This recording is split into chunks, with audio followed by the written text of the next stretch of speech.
Hello, it's Chris here from the Sunday Movie Marathon.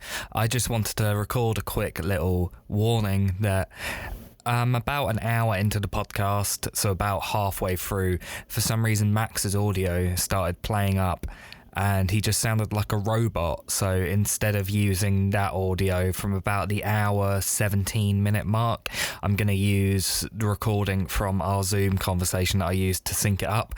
Hopefully next week we can get Max's audio sorted out, because we've had a lot of problems the last couple of weeks, hence why we didn't upload last week.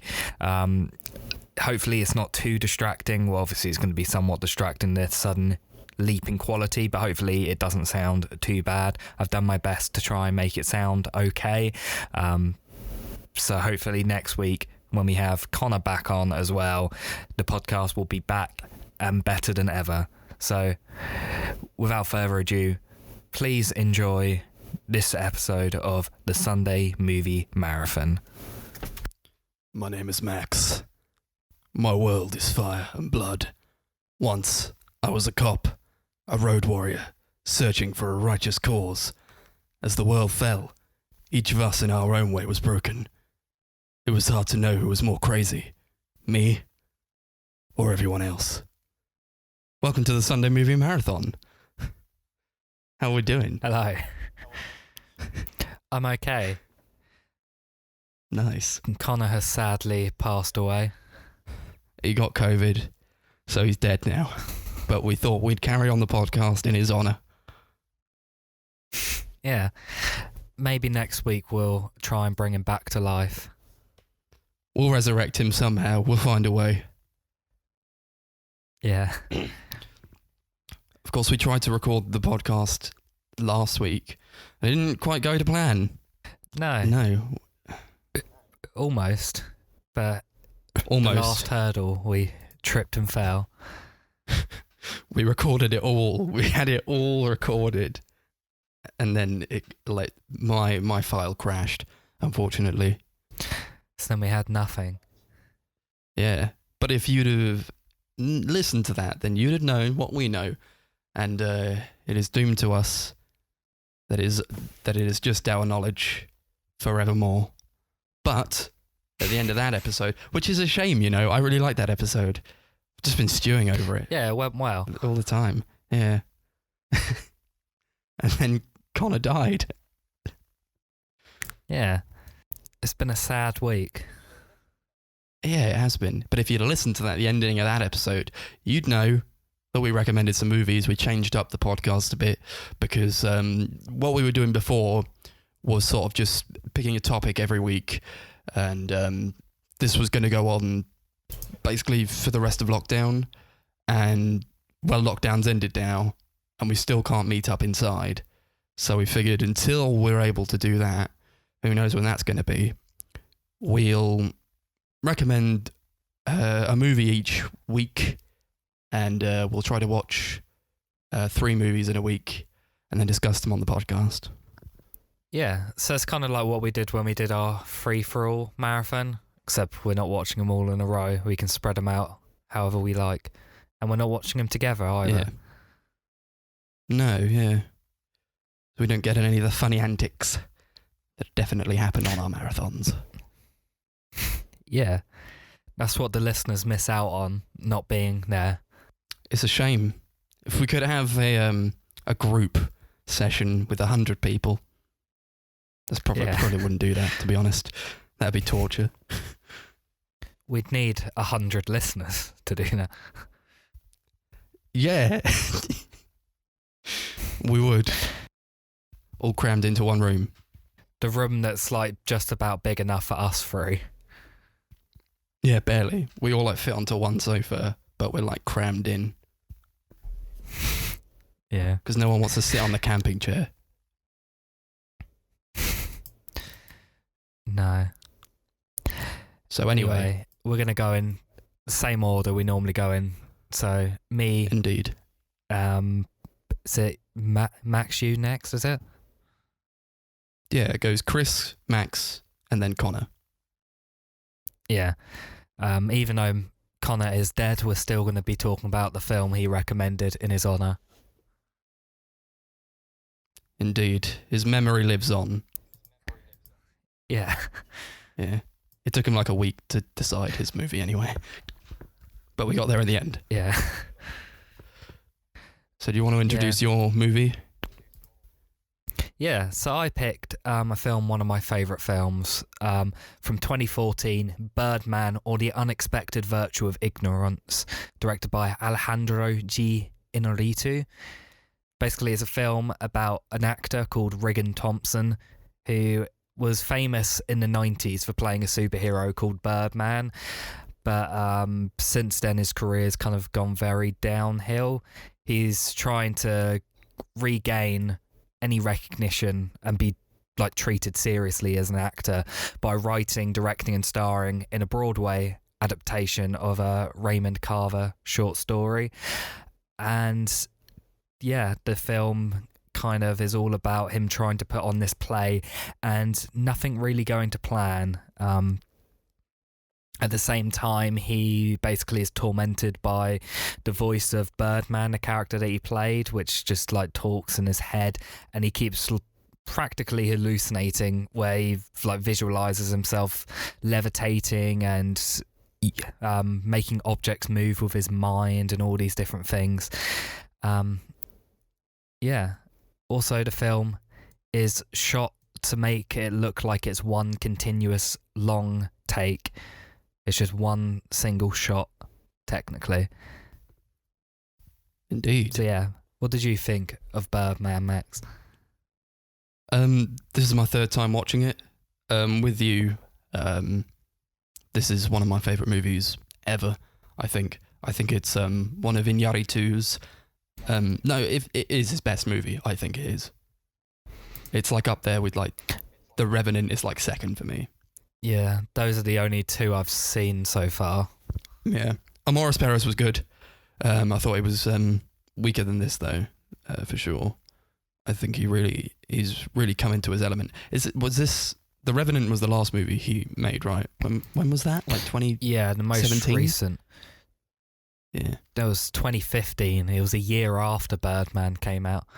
Oh, Jesus. I'm expecting something else soon then. Yeah. I'm pretty sure in the UK they both came out in 2015 because Birdman came out January 1st. Jesus. He pumped it out then. Yeah, he had a busy year. He did indeed. I got to see the film the day it came out in the cinema and it was a great experience. The cinema was like surprisingly like pretty packed. It was on one of the big screens as well. It was just really weird. It's not like the sort of film you'd expect to have like a huge audience to it. But everyone seems to be loving it. It's got a lot of known actors in it.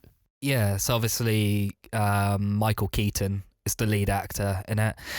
You've also got Zach Galifianakis, Edward Norton, Emma Stone and Naomi Watts. Yeah. So yeah, quite a lot of people.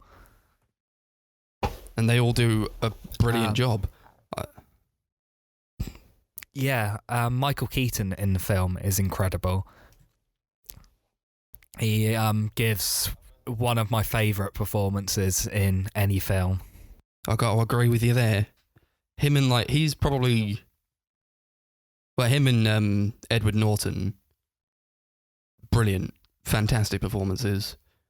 Now, I'd only seen Edward Norton in I don't know, The Incredible Hulk before I watched this movie. And Jesus Christ, he's amazing. But they're both arseholes, character-wise. They're just terrible people. It kind of helps that both these characters that they're playing have had similar career arcs to the actor. So obviously Michael Keaton, he was big in the 80s and 90s because he played Batman in the Tim Burton movies, and then his career kind of went a bit downhill after that and he struggled to get serious roles and people didn't really take him seriously. And Edward Norton is well known for being a huge arsehole on set and basically trying to have creative control over everything. And it seems like the character in the film that he plays is just basically him. It seems like he's almost just playing himself, which I think is why he's so good in the film. Wow. It takes balls to like take on a performance like that, to like acknowledge that that's what he basically is like. Yeah. A lot of self-reflection that needs to go on there. Definitely. The thing with Edward Norton is it seems like we've had this conversation with Connor a lot about whether he actually is like a good actor, because Connor's only seen him in The Incredible Hulk. And I always say that I do think he's good when he tries. And that's definitely the case in this film. And it always seems like when he works with like a really talented director like Iñárritu or David Fincher or Wes Anderson, he always like puts in like everything he's got and puts on an incredible performance. It's just a shame that a lot of the time he doesn't try. Yeah, that is a shame. But he does try in this, thank God. And the movie is so much the better for it.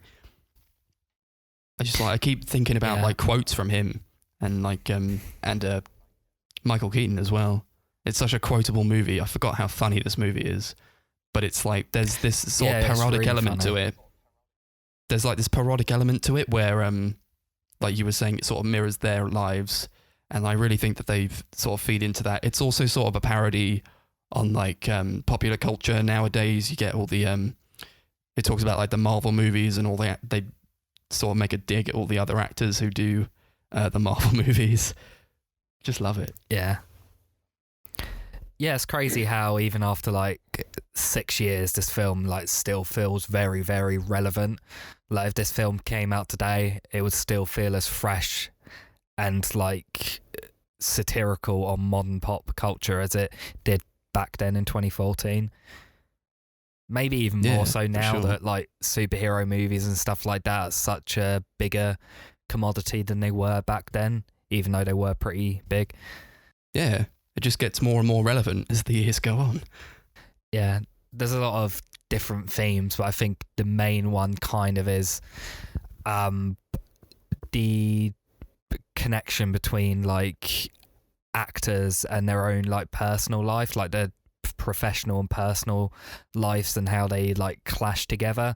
Because obviously his daughter Emma Stone, or the character Emma Stone plays his daughter, she has a big part in the film as well, and she always like seems to be, because she's basically his manager, isn't she?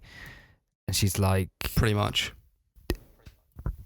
yeah, so she's kind of got this control over his life, and he's also got his ex-wife constantly there. And it seems like he can't decide whether he wants to satisfy like them or his like creative drive. Seems like he's very torn between wanting to like create something great or basically satisfy his family and stuff. And that's kind of created this huge like gap between them. They're not really that close anymore because of that. Yeah. There's like sort of a fourth wall type of thing with this movie I kind of got across, where the theatre is the setting, and that in itself is sort of a fourth wall break, because as the characters make the play, they make the movie that we're watching, and it's sort of like a vice versa type of thing. I find that really interesting. Yeah, definitely. The film in a lot of ways does actually kind of feel like a play, because it's like basically all dialogue driven, and also where it's like a long take, so pretty much the whole thing is like just the camera following these characters going in between scenes and talking and stuff. So the way it's structured definitely like feels very much like you're watching a stage play. Yeah, for sure. There's like an element to the play where I don't feel like the play is really important in a way, like both to like the audience who are watching it and the audience who are watching the film, and like even like the actors themselves. It's not like the point, because the play is like like based on a short story by Raymond Carver, and it's called What We Talk About When We Talk About Love. And I thought, I only tried to like think about what that had to do with the movie overall. Maybe there's something that I'm missing here. Maybe you picked up on it, but it's more, I thought it was more about, because God, what's his name? Regan Thompson, trying to carve his own niche out and try to prove to the world that he's more than just Birdman. Yeah. I feel like the reason they picked Raymond Carver may have been just to drive home the character's like large ego, because Raymond Carver is like a really renowned writer, is like considered to be one of like the greatest American writers.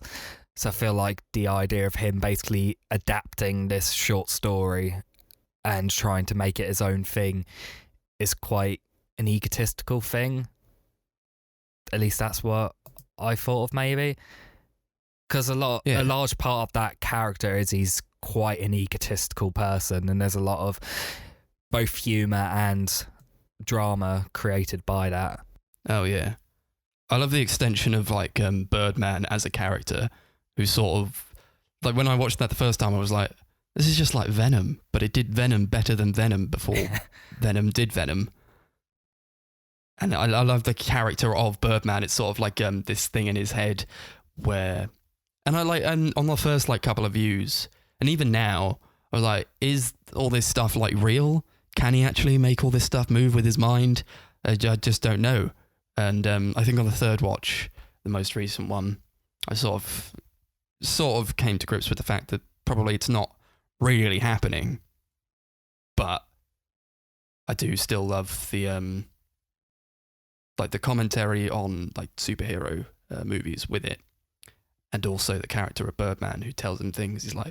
He's telling people like, I've got this voice in my head, and then he tells me stuff, and then like it's like at the beginning of the movie. This was a really shocking part of the movie. I love this, where like he's doing like a scene, and this guy, he can't act for shit.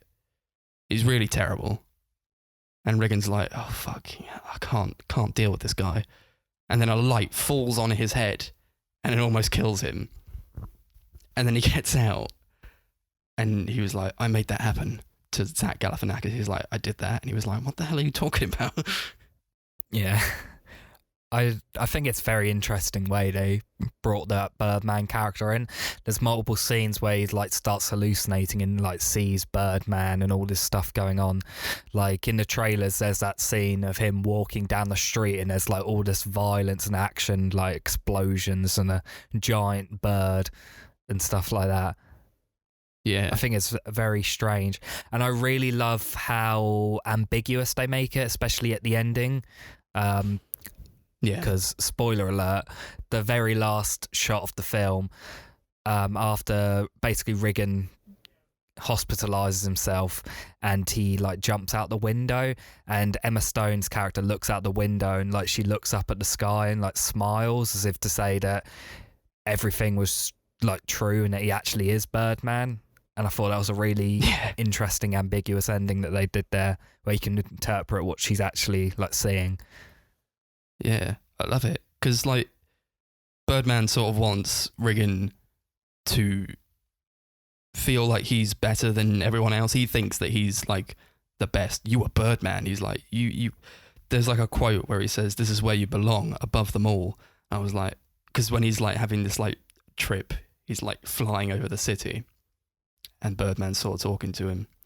And then there's that part where he's, like, asleep on the street, and he wakes up after, like, having fallen asleep on the street. He wakes up, and then Birdman, he's like walking, and then Birdman's like right behind him. I love that, like the camera movements in that scene as well, because it's like you sort of see him, and then you do see him, and then just the city explodes into like the CG fest, and the CG is not like great in that scene, I'll be honest, but it's sort of supposed to not be good in the same way. Yeah, I think that's kind of the point of what they were going for. Yeah. I think that maybe with that scene that they were trying to like say about how like fake like superhero movies actually are. How it's all just, at the end of the day, most of it's just all animation. I think maybe that was what they were going for with that. Yeah. There's like the part where explosions are going off. There's like a giant bird just screaming, and then Birdman's there. Is like, this is the quote. This is what he says: "They love this shit. They love blood. They love action. not this talky, depressing, philosophical bullshit. And it's like, this is exactly what like Riggan's been trying to do the whole time, is like this play that no one really cares about, but he's just really trying to stay relevant, and he doesn't want to be doing, because I guess he sees like the superhero movies as like, you're not really a serious actor if you're doing those kinds of things. But that's what the people want. Yeah, definitely. There's a lot of statements against actors and the way they act, and how a lot of them don't really just care about like the art and care more about the money and stuff like that. And I think that may be what that Birdman like voice kind of represents, where you got Riggan who wants to do this serious play and like be treated seriously as an actor, but he's got that Birdman character hanging over him, basically telling him to embrace his past and look at the more of the money side of things and do things like superhero movies maybe. Yeah, but Riggan like knows he's past it, and this is like he's like clawing to find some sort of relevance. But there's that scene where he breaks down in his room and like he just throws shit everywhere, and it's a great scene. He's like making things fly around the room. Then like Zach Galifianakis comes in. He's like, "Oh, you all right?" Just goes back to normal. I love that. Yeah, I wasn't sure how I'd feel originally about Zach Galifianakis' character, because obviously I thought this was going to be quite a serious movie, so I wasn't sure how he'd like be in a serious role. But his character is basically just comic relief in a lot of ways.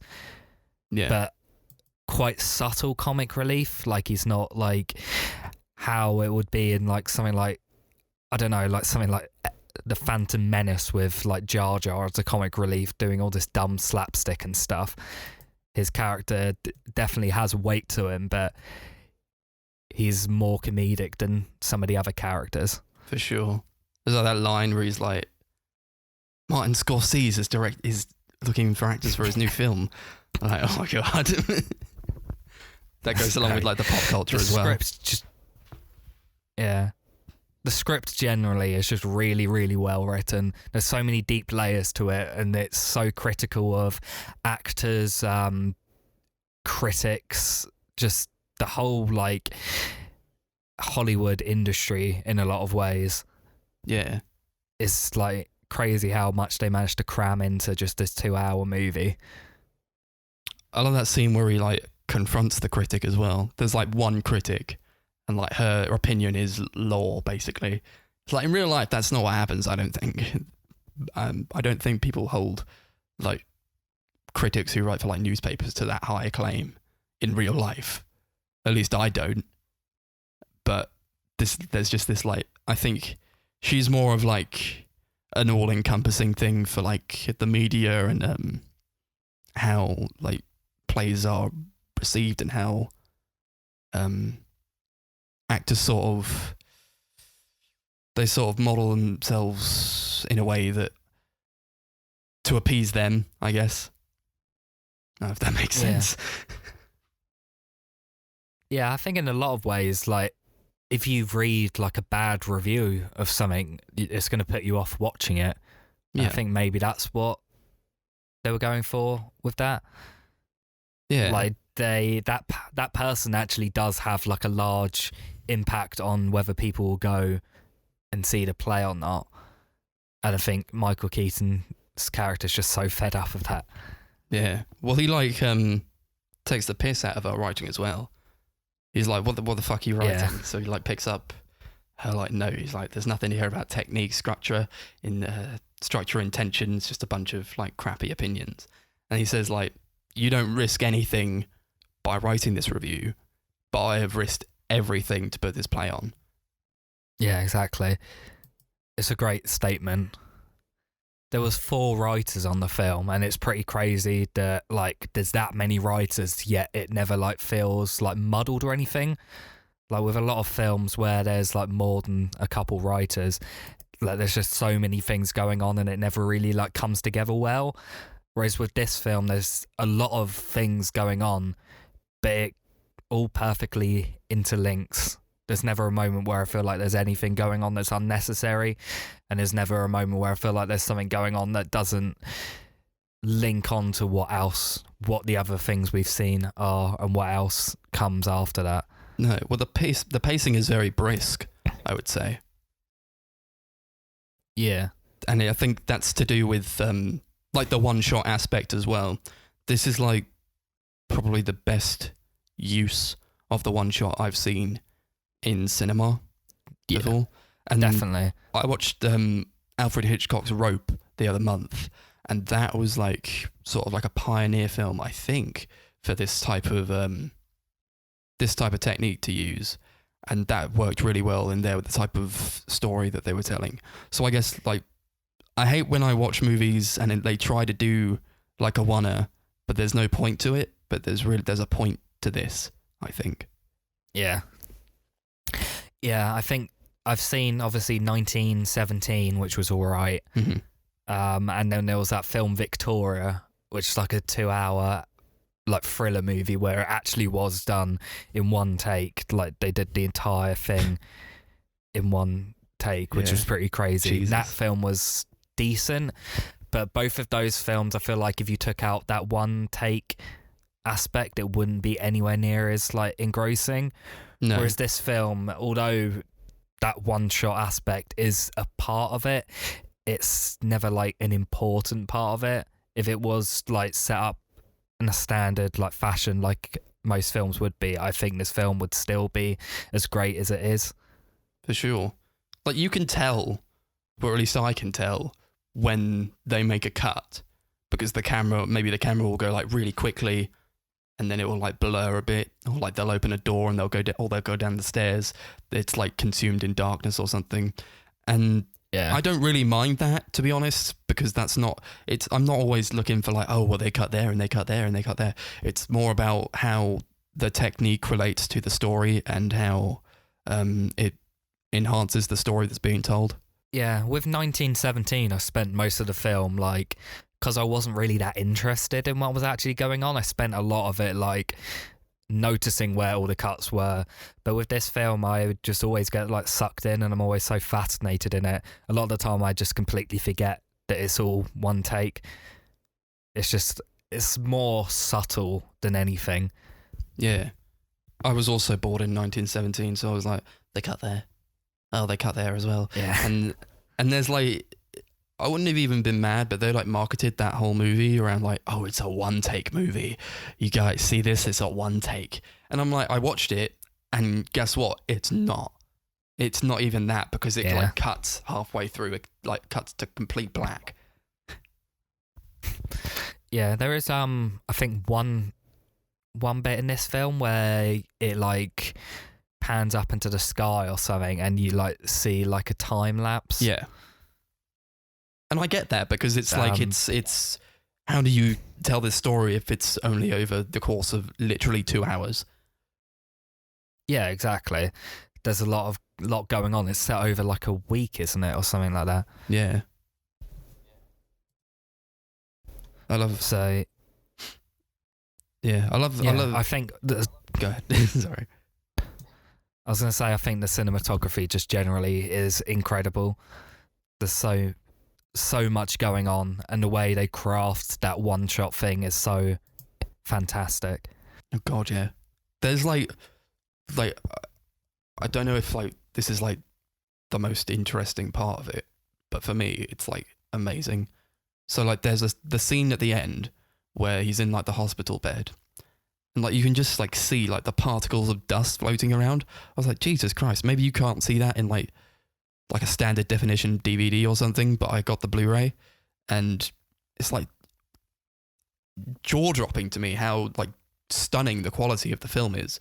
And it's not just like how great the color is, because it is great, and it's not just how great like how they use the camera, but it's like the mise en scène, you know, and how they get like these fine details. Yeah, Inarritu seems like a very meticulous director. Like this and The Revenant, there's so much attention to detail in literally every single shot. Yeah, for sure. I assume it's just like, I was just watching, I was in awe. I was like, how hard must it have been to get these shots? Because it's crazy how long these shots are. Yeah, it's like one of those things where if one person fucks up a tiny bit, there's like maybe 15-20 minutes sometimes that they have to just go back on and redo. Yeah, it's crazy. That's like a lot to do with like the framing, which was astounding, because it's like it's hard to like shoot like a normal movie, I guess. I mean, I've never really tried, but I assume filmmaking is a hard business. But then to do it like this is like astounding to me. Like the framing and the blocking, incredible. Like how like you position the characters and all the props and everything. Yeah, visually, this is just an astounding like film. Like even past that one shot aspect, there's so many like beautiful moments like visually. I love the look of the scene where Edward Norton and Emma Stone are talking on the roof. And, like you see the lights from the other buildings surrounding them, and it just looks really great. Yeah. Was this like an actual theatre? Do you know? Yes. So it was shot at the St. James Theatre on Broadway and a film studio as well.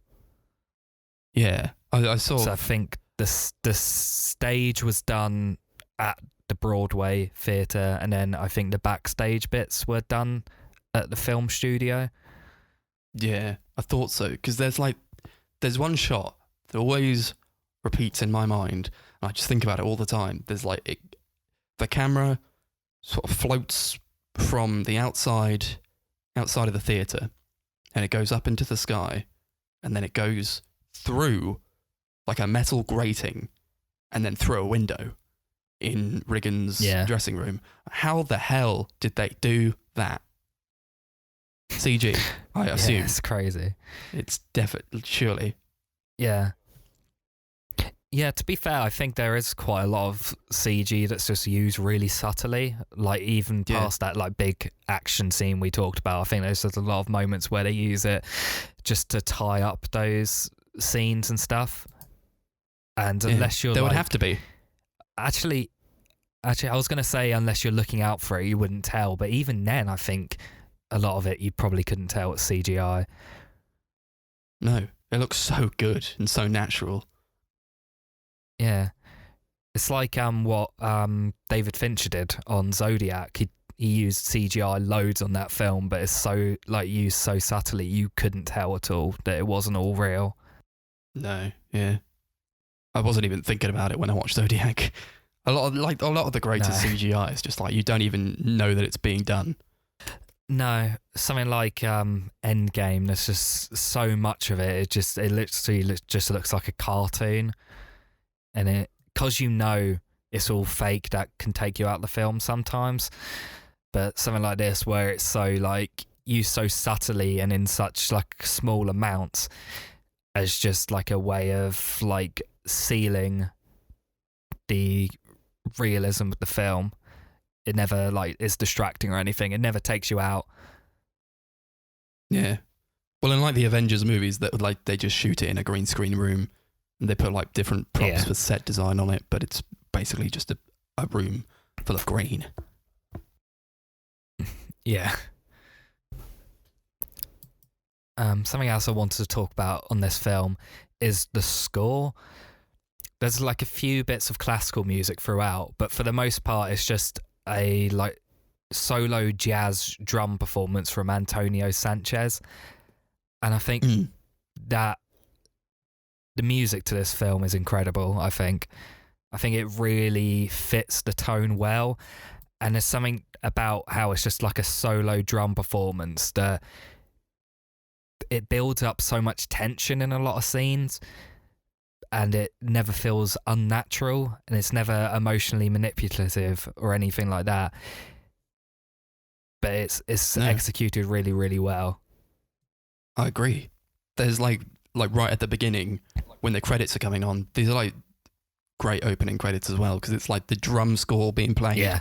and with every beat, like a letter comes onto the screen, and it like changes it up, and then it comes with the title, and then it all like they drum again, and then the title, like, I don't know how to describe it really. It just like not fades away, but like zips away. I don't know. Yeah. There's a really tense moment later on where everything's like super chaotic and you actually like see the drummer just performing in a room at one point. I think it's a really nice touch. That was crazy. You like see the drummer in the street first, I think, and then you see him in the room. And I'm like, oh my God, was this like all diegetic then? Was it all diegetic sound? Yeah. Were they hearing it is what I thought. Yeah, that's something I love about it. It like makes the music like almost like a secondary character, but one that you wouldn't really like think of when you're thinking of the film as much.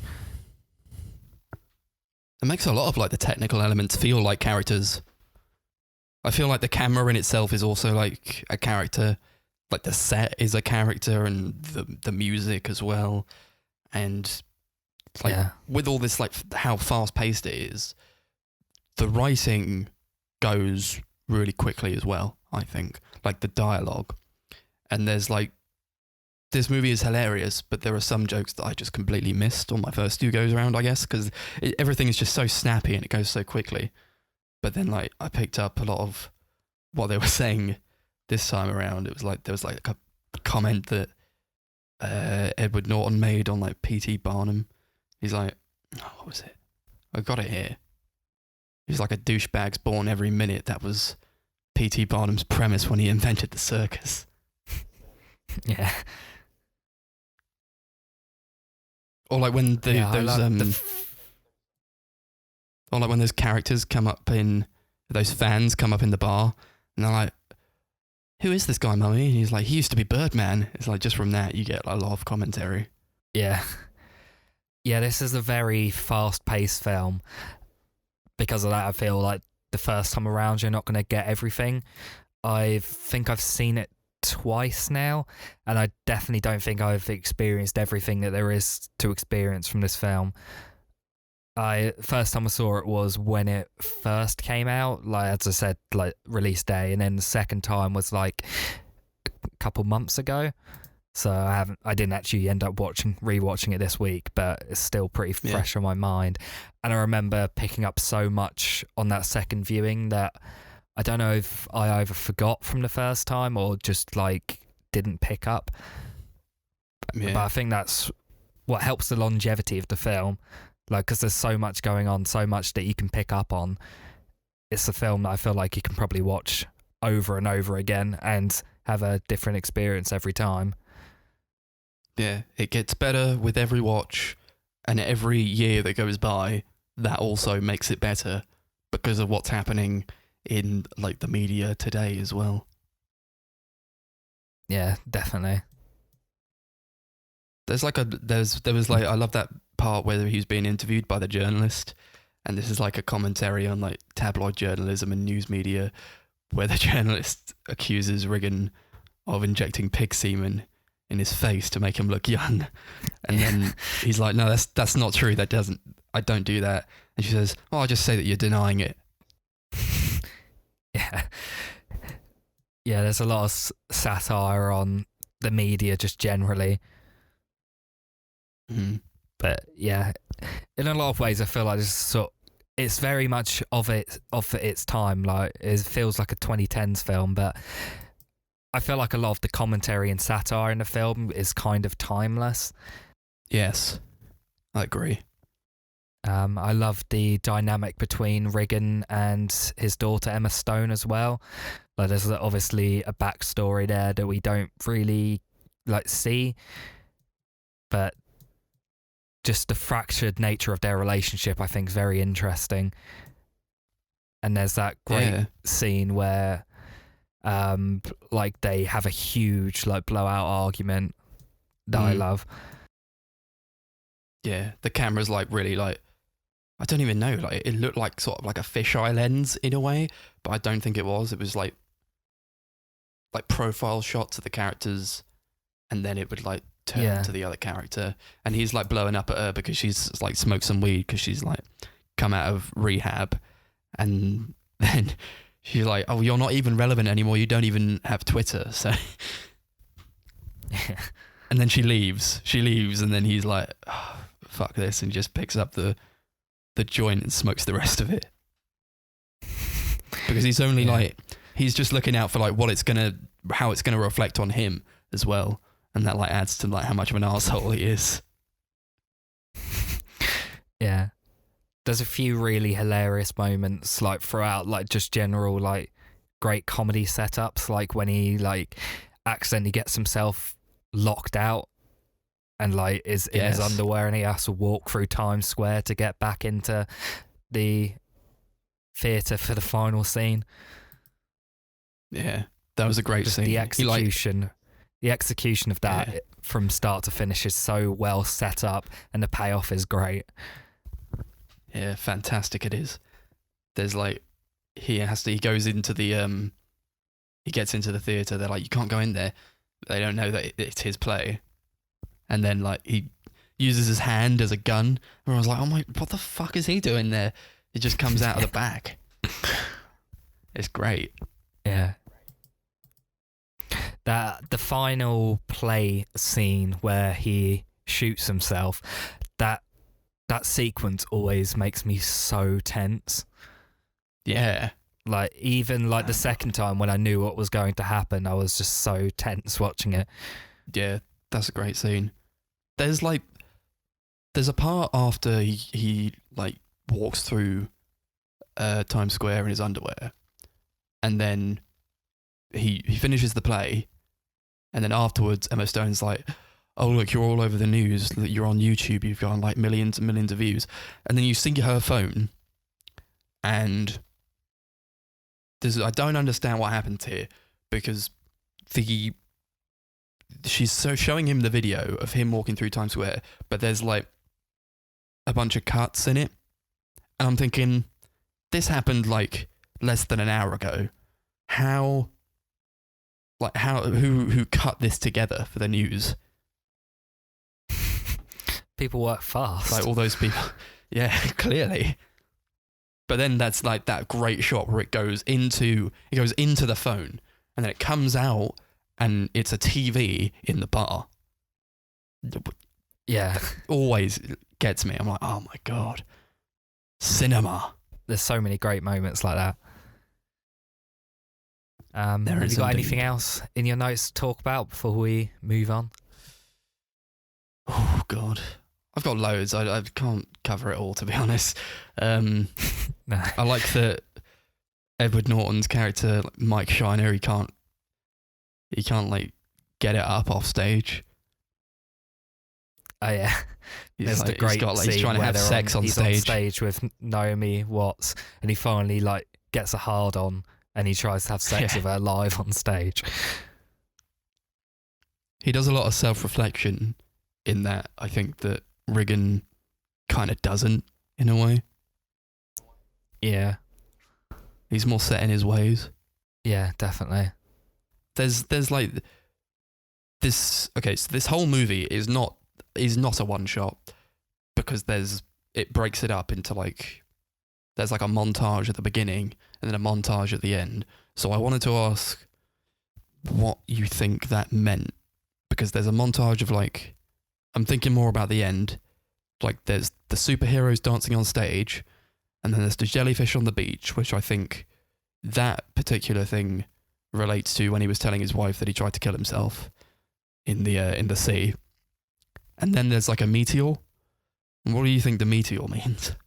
I don't know. It could be the death. I don't know. It could represent death coming down, like being a thing that's quickly coming after him. Could be Birdman. I don't know. It could. Maybe that's something that Birdman needs to save the world from. Maybe. Obviously, this movie has a subtitle, The Unexpected Virtue of Ignorance. And what do you think that means? Maybe this actors are pretty ignorant to the outside world. Or like maybe it's like because he's really trying to be like sort of woke in a way, where he's making fun of these like big name actors and like trying to put on his own thing. But in reality, if he just stayed as Birdman and not tried to carve out this sort of thing for himself, he'd be like happier if he didn't even know about that. Yeah. Maybe. I'm just coming up with this shit on the spot. Yeah, I feel like there's multiple interpretations that you could have. I feel like it's one of those things where there's not a clear answer. Yeah. Do you think he dies in the end? Who knows? Yeah, I don't know. I feel like he probably just did fly away. Yeah, he could have done. Maybe he just grew some wings. He became Birdman. Yeah. There's a film this there's a film this reminds me a Smells lot like of, balls. like thematically, with like the idea of like the actor on stage and stuff. And that's the film Opening Night, directed by John Cassavetes, which is also a really great film, which I highly recommend to people listening. Nice. Oh, there's a line also where like he's talking to his girlfriend, I guess you could call her, or like a girl he had sex with, who he doesn't care about. She's like, some people paid over $500 a ticket. I'm like, what? No, they didn't. Who knows? It's Broadway. Tickets are expensive, especially if you get a good seat. Yeah, I don't know. So this film won the Best Picture Oscar in 2014, and going through the list, it's like, in my opinion, the best film that won in the 2010s. Yeah. But most of them aren't that good, so there's not a lot of competition. Yeah, I don't know. Do I prefer this over Parasite? I feel like maybe I prefer Parasite a little bit more. I'm not sure. They're like on the same level for me. Both are great. Yeah. I think they're both perfect films, to be fair. The other films from that decade that won are either all right or not great. Yeah. Green Book. That infamous film that everyone loved. Yeah. I know, I didn't see it, to be honest, and I never will. No, me neither. I have no interest. No. Yeah, ratings? Rating, yeah. Yeah, Birdman, I think it's pretty much a perfect film. I recommend it to everyone, including Connor, if he listens to this podcast, because I think it's so fast and entertaining that even though he's not into dramas and stuff like that, I think he'd enjoy it. I'm giving this a perfect 5 Birdmans out of 5. I couldn't think of a witty choice. That's fine. Once we resurrect Connor, he'll be all right. He'll watch it then. Yeah. Yeah. I think this is about as good as a movie that's trying to do what this is trying to do can get. So, and I love it. I've watched it 3 times. I will watch it many, many more times. As I've said, I think it's Iñárritu's best movie, and I cannot wait to see what he does next. I'm going to give this 10 Birdmans out of 10. Yay. Yeah. I completely forgot we were going for the 10 rating system. Yeah, so yeah, that's fine. 10 It doesn't Birdmans out of matter. 10. We had a conversation in birds. the group chat yesterday about how we kept going back and forth between the ratings. Yeah. Whatever. It don't matter. Yeah. So now it's your film, Max. It is indeed, it is indeed. So, If anybody listened to the last episode we recorded but didn't release, you would know that I recommended a 1975 film directed by Peter Weir called Picnic at Hanging Rock. It's about a group of girls out of college who go out for lunch with their college mates and their teachers to a place called Hanging Rock. And they have a picnic there, and then 4 of them wander off to have a look around. And unfortunately, they go missing. And it's sort of about the search to find them, but it's probably mainly about the mystery of what the hell happened. So how do we think about this? What do we think about this movie? It was all right. I don't really even know what to say about it. I don't think I got the full experience of it.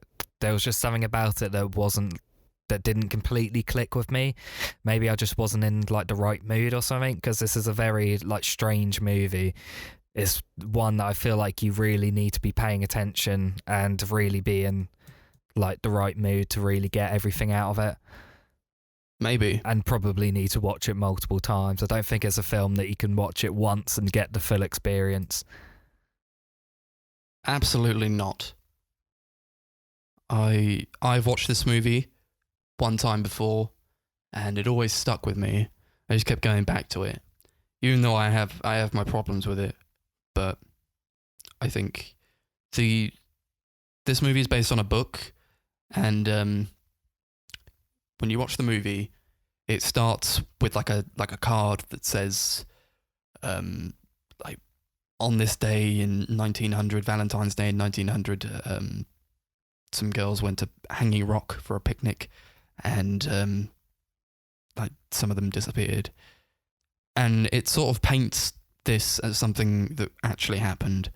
And the book that it's based on goes by the same name, and it's written by Joan Lindsay. And apparently, when it was released, it was getting a lot of hype because people were trying to, and this movie, I guess, when it was released, like this movie and the book were getting hype, and people were trying to figure out if it actually happened or if this was based on true events or not.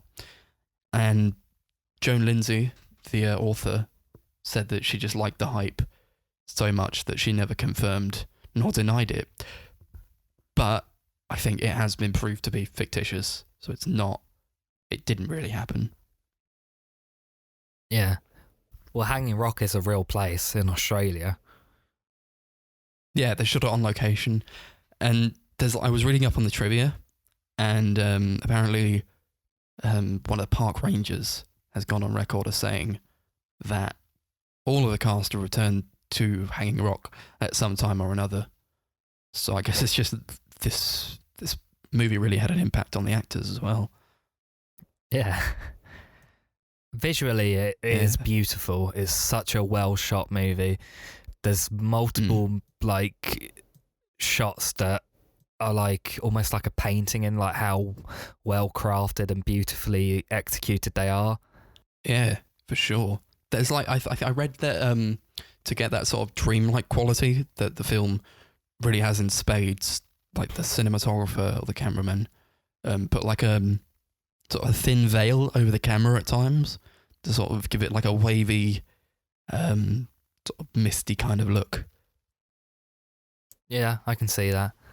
Do you think that's what they did on that scene in Paranormal Ascendancy where it's a flashback and the screen looks blurry? No, I don't think they put any effort into that movie whatsoever. I was saying the executive producer, Patricia Lovell, was one of the people who visited the site 10 years after the filming, the shooting had ended. And she said that she got so frightened when she was there that she like left almost immediately. And I kind of get where she's coming from. It's quite a creepy, strange movie. You were saying that it's sort of like Twin Peaks vibes. Yeah, that was less because of like it's creepy and more because of like especially in the first half before the girls go missing, the acting and writing is very melodramatic in a lot of ways. I don't know if that was like intentional or not, but that gave me a lot of Twin Peaks vibes because that show is basically a parody of soap operas. So the writing and acting is like very much trying to copy that vein. And that's kind of what I got from this in a lot of ways, but it definitely does have a lot of that weirdness and eeriness to it as well. And obviously that scene where they go missing is really creepy. Just the girls like slowly walking away with like white noise playing. Yeah. There's like, I love how it's shot as well when they're walking up the rock, because it's like the rock is sort of like this imposing figure, and it's shot from like above. You can see the girls walking through the paths from above, and it's shot through like dark crevices, so it's like it feels like something's watching them, or like maybe the rock itself is watching them. Yeah, that whole sequence is really great. Yeah, for sure. There's I'm going to pick up on what you said about like the melodramatic nature of it. I completely agree with you. And I don't know if it's intentional. I feel like it might have been. There's like a lot of like characters who are very like over the top. I'm thinking like mostly of like, what's the character? Mrs. Appleyard, who is like the head teacher. She's very cartoonish, very cartoonishly strict. There's like a line at like the beginning where they're about to go to the Hanging Rock, and they're all getting in the carriage, and she's like standing on the step. She says, "I have instructed Mademoiselle that as the day is likely to be warm, you may remove your gloves. Once the drag has passed through Wood End, you will partake of luncheon at the picnic grounds near the rock." I'm like, who talks like that?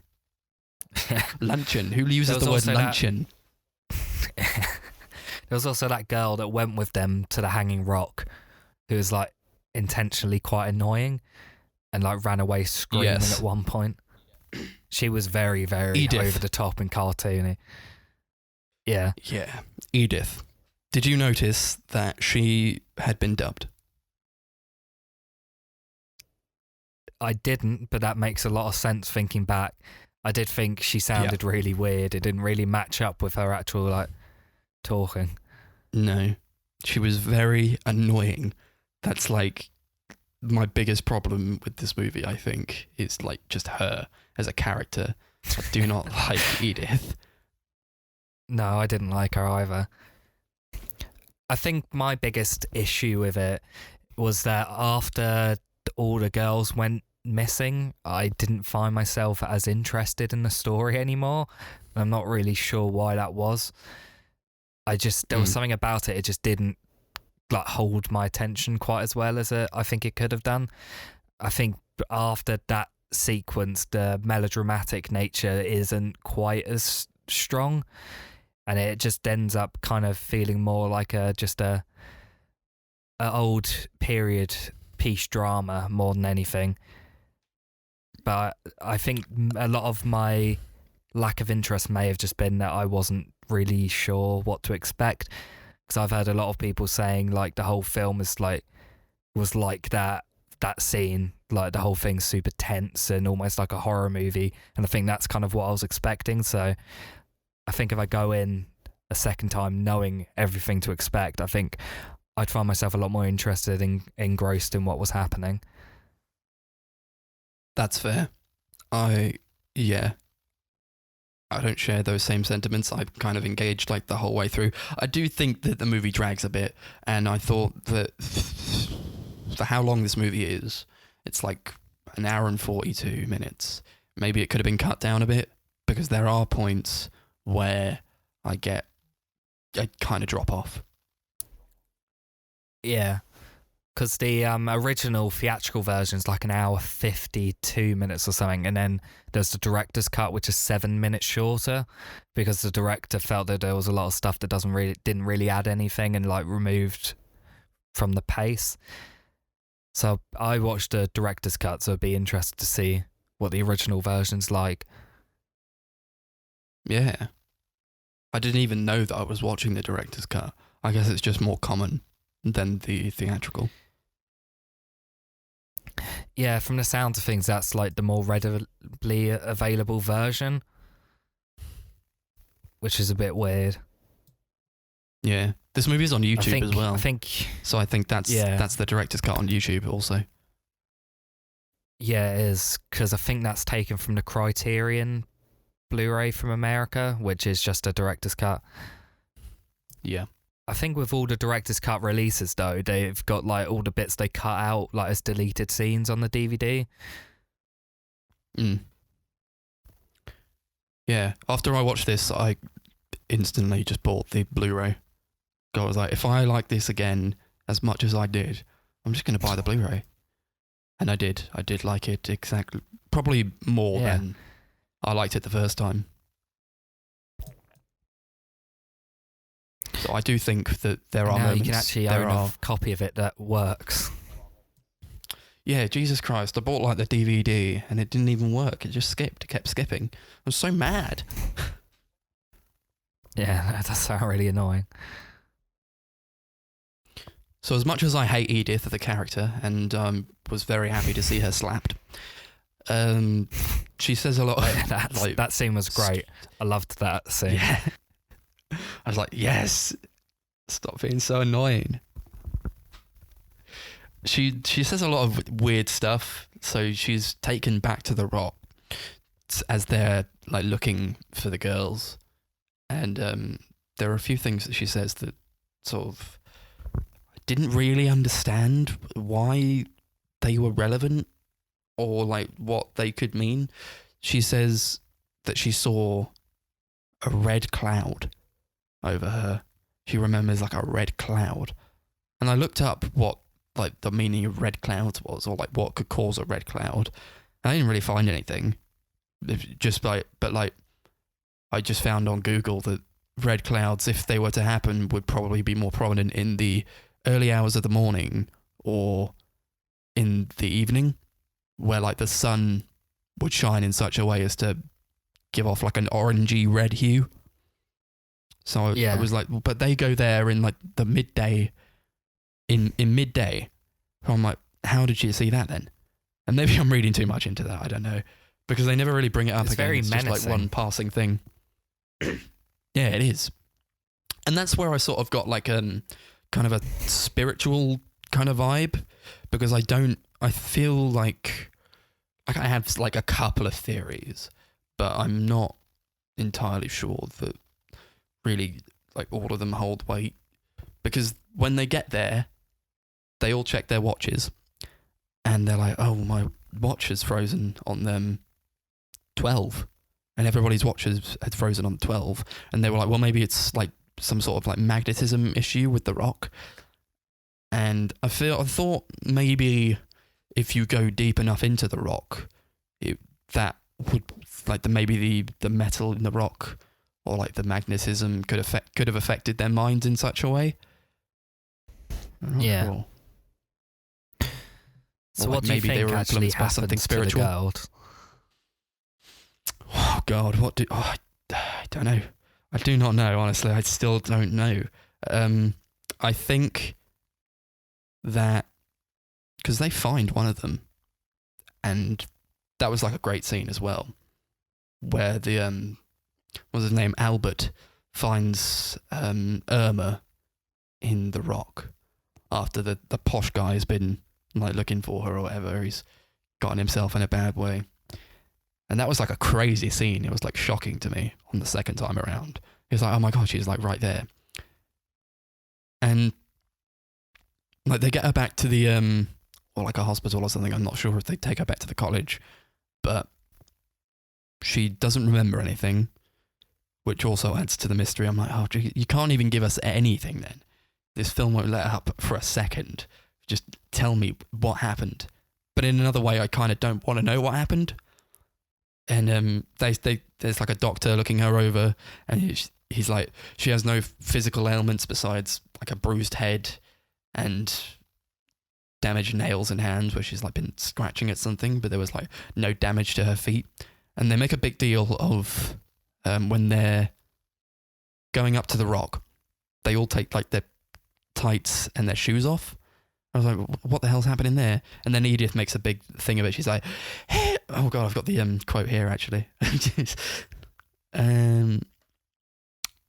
Because it like really stood out to me. I was like, stop being so annoying again. God. She was like, where on earth are they going? Without their shoes! I'm like, Jesus, shut up.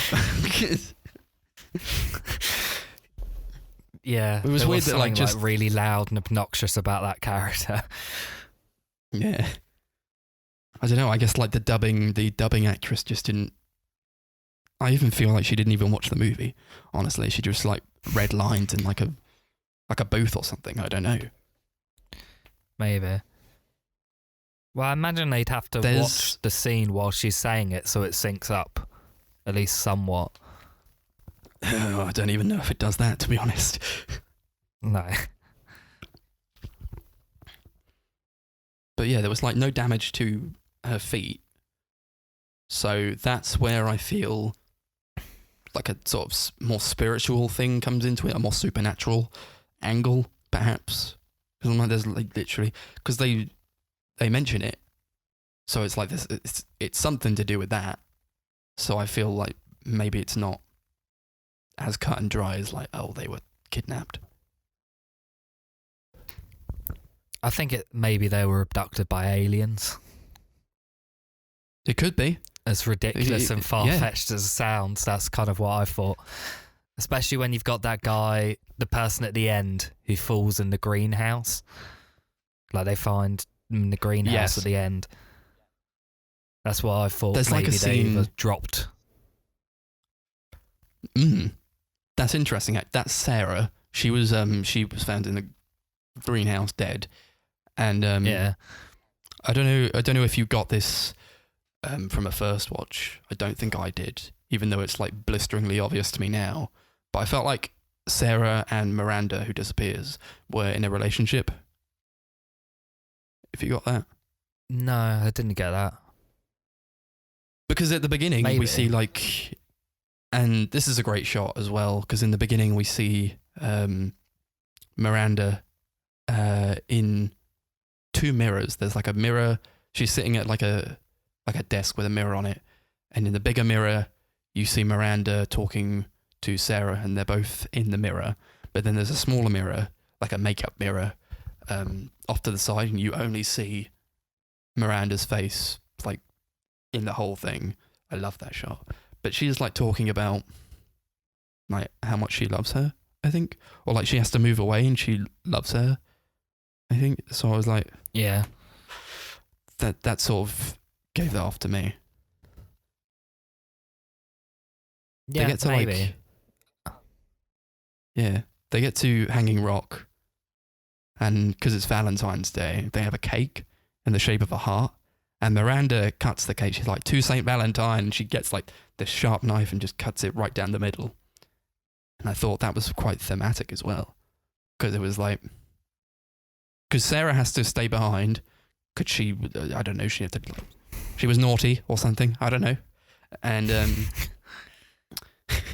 so it's like, it's that, that sort of ties in with the heart-shaped cake.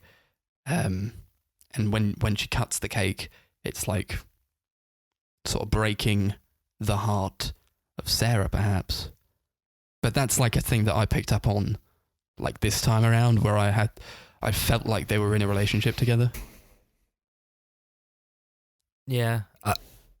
Watching the film, I could tell the whole time there was a lot of stuff that I was missing.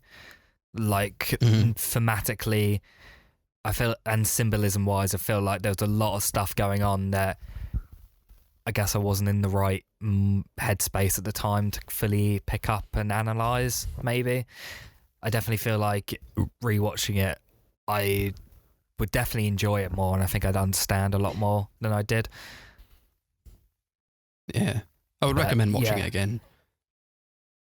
Yeah, Maybe at a later I date. can't say it's a bad movie at all. Even if I didn't have like the greatest time watching it, I could tell that a lot of care and love was put into it, and yeah, it's very creatively well done. And there's so much going on that I feel like it's one of those films you can rewatch multiple times and pick up loads of different things and break down loads of things.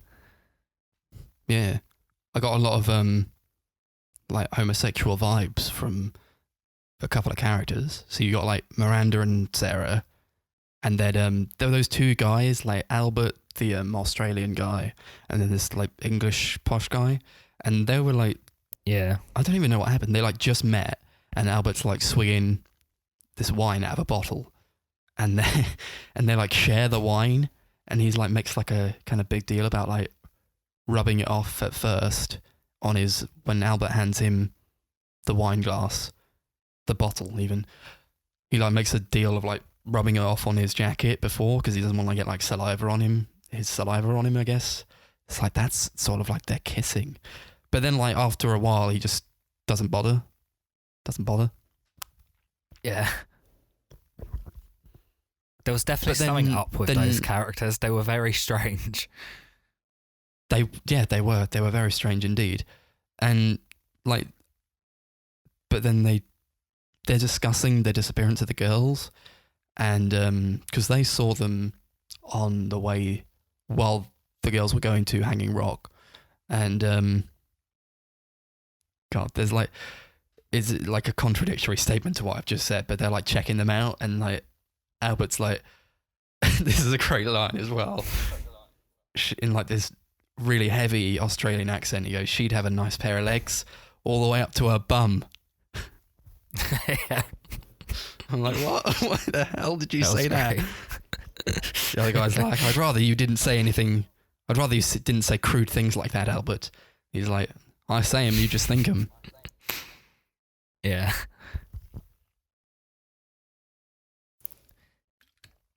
Yeah. They see I a feel lot of like swans as well. Yeah, I noticed that as Go well. ahead, yeah. Yeah. I was What do you literally think just that going to was? go back to my point of missing a lot. I don't know what that was. I didn't notice it on the first go round, but there were a lot of swans in this movie, and like was he English? The English guy just keeps seeing these swans, and I'm thinking, what's up with these swans, man? And there's like a shot towards the end. This is one of the weirdest shots I think you're in the movie. Probably the weirdest shot that I saw. He's lying in bed. It's like nighttime, but he's like lying awake. And the camera pans over to the foot of the bed, and there's just a swan there on his bed. Yeah. What the hell? Why is there a swan here, man? What does that mean? I don't know. What do swans represent, I guess? I have no idea. I should have Googled that. But that would be like very superficial. I don't think that would yield many results. No. Maybe they were the girls. They got turned into Maybe. swans. That's what happened to him. Yeah. Turned into swans by aliens. That would be a very interesting direction for the film to take. It would be. Who knows? Maybe it did happen. We don't know. Maybe.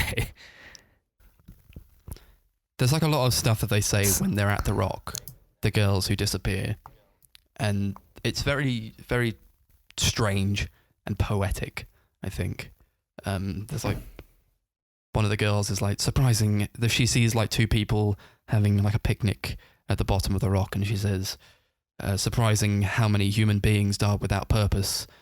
Though it is probable, they are performing some function unknown to themselves. I'm like, that sort of feeds into like their own situation as well. Yeah. Or like when Miranda says everything begins and ends at exactly the right time and place. There's a lot to read into here. I'm not entirely sure what it means though. Yeah. I'd be interested in reading the book as well and see how many similarities there are between the film and the book. Yeah, for sure. I probably will read that at some point. Yeah. There's like a And there was scene also that TV when, show you found yesterday. yeah, they like adapted this to a TV show again with Natalie Dormer. I don't know. Don't think I'll watch it. Maybe I'll watch a trailer. Yeah, she plays Mrs. Appleyard. Oh, what? Such a Really? weird choice for her. Yeah, I would have thought is they would weird. have had someone older to play it. Yeah. That, like, I feel like a lot of her character is to do with her age as well. Yeah, definitely. Very strange. Don't know if I'll watch that though. No, There's like a probably scene best when- to stick with this. Yeah. There's a scene when the guy goes up to the Hanging Rock looking for the girls. Because, like, I don't know, he doesn't even know them, but he's like, oh, I'm wake up in a sweat every night thinking about whether they're dead or not. I'm like, you don't even know these girls. You like saw them one time skipping across some stones, and then like you were like, oh, they're hot, and then that was it. What attachment do you have to these girls? But he goes up to the rock anyway, whatever, and risks his life, and he gets fucked up by this rock, man. It bruises everywhere, and then he like falls asleep, and he has like. See, I don't know if he is hearing what we're hearing in that moment, because they repeat a lot of the lines, or like there's like a flashback to like when the characters were saying the lines when they were on the rock at the beginning of the movie. And I'm like, well, how does he know about this? He wasn't there. Is the rock telling him? I don't know. How can a rock speak like that? Maybe he's one with nature. He can hear the rocks. Yeah. But then it's a thing that where like, if it's not for him, then it's for us. And I would rather, Yeah. I don't like it when films do that, when they like reference like lines earlier to make the audience like understand or like jog their memory. I'm like, well, with another viewing, like you'd understand this, or like you'd sort of link them together. Yeah, definitely. Yeah, sometimes it just feels like they're talking down on us when they repeat lines earlier. Yeah. I think. God. So there's like a side plot with Sarah being expelled from the college. And I'm thinking, what does this have to do with the story and the mystery? Did you feel like Yeah. it like served the plot at all? Because I kind of thought that it didn't really. No, I think that was also one of the reasons I was less invested in a lot of the second half, is that there was a lot of stuff going on that I didn't really think had anything to do with the actual mystery. I didn't find it as interesting. Like, I understand that there's obviously characters that they have established, and a lot of the film isn't like meant to be completely about the mystery.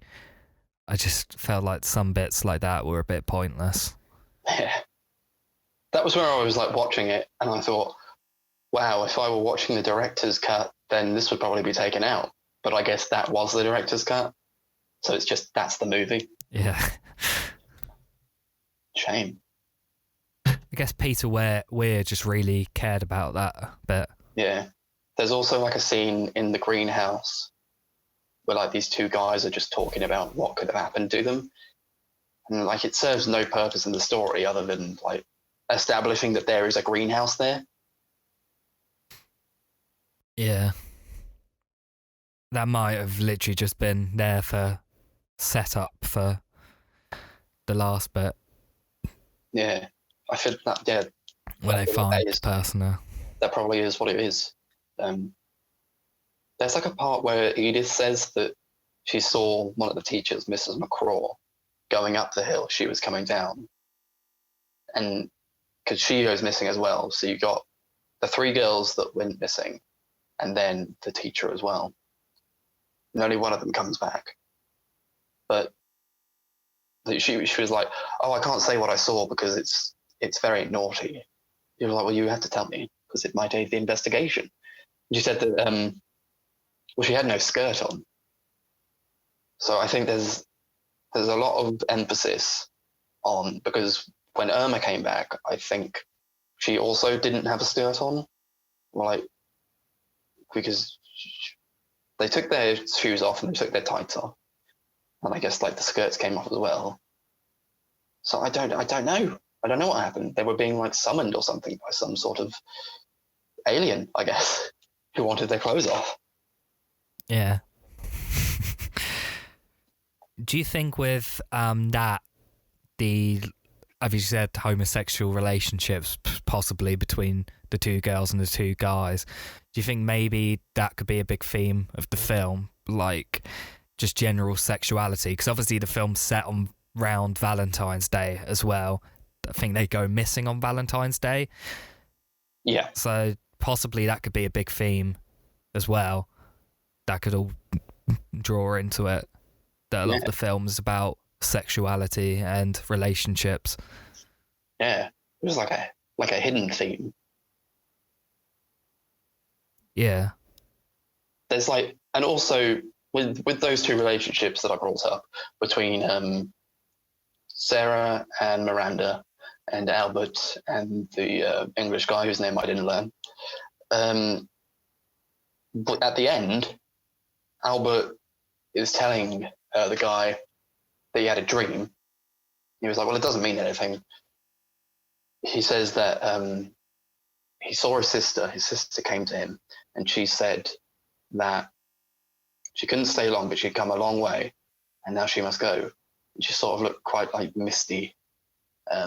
You don't see it, but you know how he describes it. And he says that her name was Sarah, and that the last time that he saw her was at the orphanage. So you've got this tie-in where Sarah and Albert are related. And then as he tells this story, afterwards we learn that she has died. Yeah. Very strange. That connective thing there. Yeah, there's a lot of strange things going on in the film. It's just a strange film. It is a strange film. What do you think happened to Sarah? I have no clue. Aliens I know again. she dies. I feel like Mrs. Appleyard is very intent on her living, and I'm not sure that there is like much cause for this, but at the same time, what happens sort of leads me to believe it. So Sarah's body is found, and she's dead in the greenhouse, and it looks like she's fallen from a window. And like the next shot we see is Mrs. Appleyard, and she's just sort of sitting at her desk. She's dressed all in black. Do you think she pushed her? Maybe. Who knows? Yeah. I think she might have, be that. honestly. Yeah, that would make sense. Because she's like someone who, she's like someone who like doesn't even care about these girls who are missing. She's just like, well, yeah, there's like when Irma turns up, she's like, well, this is worse now that only one of them has turned up. Like parents aren't enrolling their children in my college anymore, and like sooner or later this is going to have to close, and I like will have nothing. And she's a very bitter character, I thought. Yeah. Very, very over the top. And I do like her, I guess, but she's very cartoony and over the top. Yeah, definitely.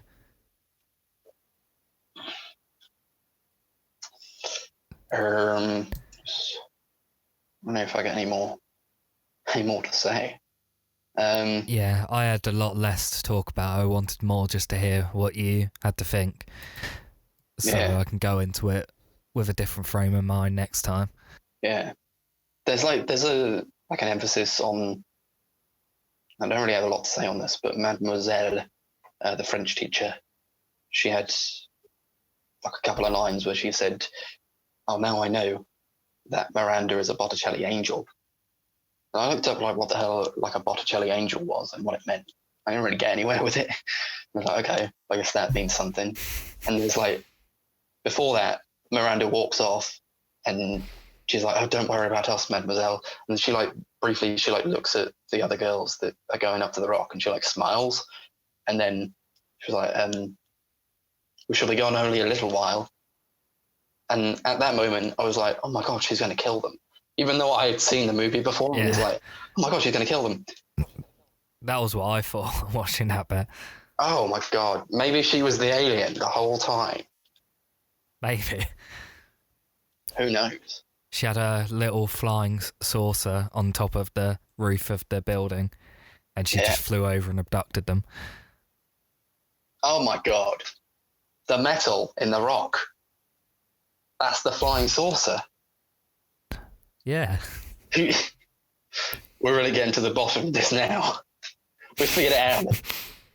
I don't ever need to see this movie again. I know exactly what happened. Yeah. I think you should write to Peter Weir and tell him your theory and see if he replies saying that you're right. Yeah, maybe. I don't know. He didn't write the book. I'll write to the author if you're still alive. Who knows? She I don't know. is not. Oh, man. She died in the 80s. Oh, God. Really soon after this, then? Yeah, so less than 9 years after the film came out, she died. God. Wow. But Peter Weir's still kicking, still making films every once in a while. Oh, nice. Good for him. Have you seen any of his other films? No, I have not. But I will probably check them out, to be honest, because I really love this. So, of his other films, I've seen Dead Poets Society, The Truman Show, and Master and Commander. All three of them are completely different movies. Oh, yeah. I've seen The Truman Show. I completely forgot he directed that. Yeah. That's an amazing film, too. Yeah. Yeah, I love The Truman Show. That's probably my favourite of the films he's done. Yeah. But he seems like a director where he doesn't have like a distinct style. Everything's like so different from each other. Yeah. At least from what I've seen. It's like a Kubrick. Yeah. But Kubrick kind of has his own style in some ways. Yeah. Oof. Is there anything else you have to say about the film before we get to ratings? I do not. So let's get on to the ratings. Yeah. Oh yeah, one other thing I wanted to bring up is apparently the director Sofia Coppola was heavily inspired by the film. Mm. And she did a film called The Virgin Suicides, which in a lot of ways reminds me heavily of this film. Yeah. That was a really good film, but there's a lot of similarities in the film, in that film to this, that I thought of while watching this film. Yeah. Cool. Do we want to get on to ratings? Yeah. So, I definitely feel like I missed a lot, as I've said already. I don't think it's a bad movie at all. I think it's actually a very, very good film. I just don't think I was in the right headspace at the time. I don't think I was paying full enough attention to really pick up on everything that the film was trying to say, because there's so many different themes and a lot of different imagery and clear subtext that we've broken down here, but I feel like there's a lot more to pick up on. So for now, I'm going to give it 7 picnics out of 10. But possibly on a second viewing, that'll be more. Nice. Yeah. Obviously, this is my second watch. I picked up a lot more. My rating hasn't really changed. I still drop off every so often. I do think it could have been shorter, even though this is the shorter version. But maybe it could have been cut down a little bit more, because there are scenes that don't twig with me as much. But overall, I find the mystery element very enthralling, very creepy and haunting. I love the score, which I'm not sure we talked about all that much, but it's amazing. There's like it has a good score, definitely. Really haunting, and great use of pan flute too. I love that, because you don't really hear that sound in movies normally. So for that to elicit a very haunting and eerie vibe is very interesting to me. I've ordered the Blu-ray, so I'm gonna watch it again. And I think the fact that you don't ever know what happened, I was kind of annoyed with that in the first watch, but not really at all this time. So you can sort of come up with your own ideas and your own theories. Like when it ended, I just sort of sat there in awe. I was like really sort of chilled to my core. And yeah, I love this movie for what it is. And I will give it 8 picnics out of 10. Yeah. I think we were saying earlier that Connor would have hated this film. Yeah, it's not really his vibe. It's very slow, and it does look like it was made in the 70s. And that could be a turn off for some people. But I would. And like you said, they never like solved the mystery by the end, and I feel like he would have been really frustrated by that, like spending all that time for not even some payoff. Yeah, it's not a payoff, but it's also kind of a big payoff in a way. Yeah. So I feel like if you just like, they were like, oh, and they were abducted and killed, and here are their dead bodies, you'd be like, all right. Yeah, I think it would have taken away, to be fair. Yeah, for sure. Do we want to get on to the next recommendation, which was Connor's? It was Connor's. Do you want to go through this? Yeah, sure. So the film Connor picked is the 2008 action comedy Tropic Thunder, directed by Ben Stiller. I don't know why he picked it. I think he picked it because he hadn't seen it before. So yeah, it's basically a parody in a lot of ways of Vietnam War films. It features a group of actors played by Ben Stiller, Jack Black, Robert Downey Jr., Jay Baruchel, and Brandon T. Jackson, all of which are like very like prima donna actors, like who are making this Vietnam War film directed by Steve Coogan. And basically the film is going really badly. They spent loads of money on it, and they decide instead of spending more money to get terrible results, they'll just drop them in the middle of the jungle with hidden cameras and basically film guerrilla style and basically try and get like real reactions out of them. But when they start doing this, instantly Steve Coogan steps on a landmine and dies, which they believe to be part of the film. And then it turns out that they've been dropped in the middle of the Golden Triangle area where there's multiple like tribe people. There's a gang there called Flaming Dragon who have loads of heroin and stuff. And they start like really fighting them with their weapons.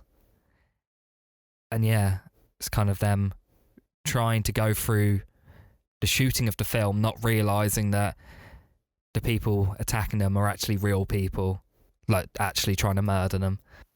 Yeah. Yeah. I've seen this movie before. I summed it up. Yeah. I've seen this movie before a long time ago. So I didn't really remember it. I'm not the biggest fan of it, if I'm being completely honest. No. So I remember seeing it like not long after it came out. And just now I think I saw it a couple of times because I quite liked it at the time when I was like 11, maybe. Mm-hmm. And I rewatched it last year, and I barely remember watching it at all then. So I wasn't sure what my opinion would be, and so I was very, very mixed on it.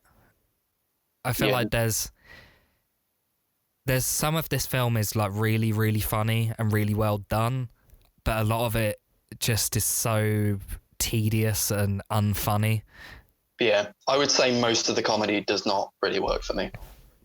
If I'm no, this movie tries to. It's sort of like one big parody of like war movies, but like what I want from a parody more is that it has something to say. Has something to say about like the movies it's parodying, but this kind of wasn't really very clever. Which is like, remember this from this, and remember this from this.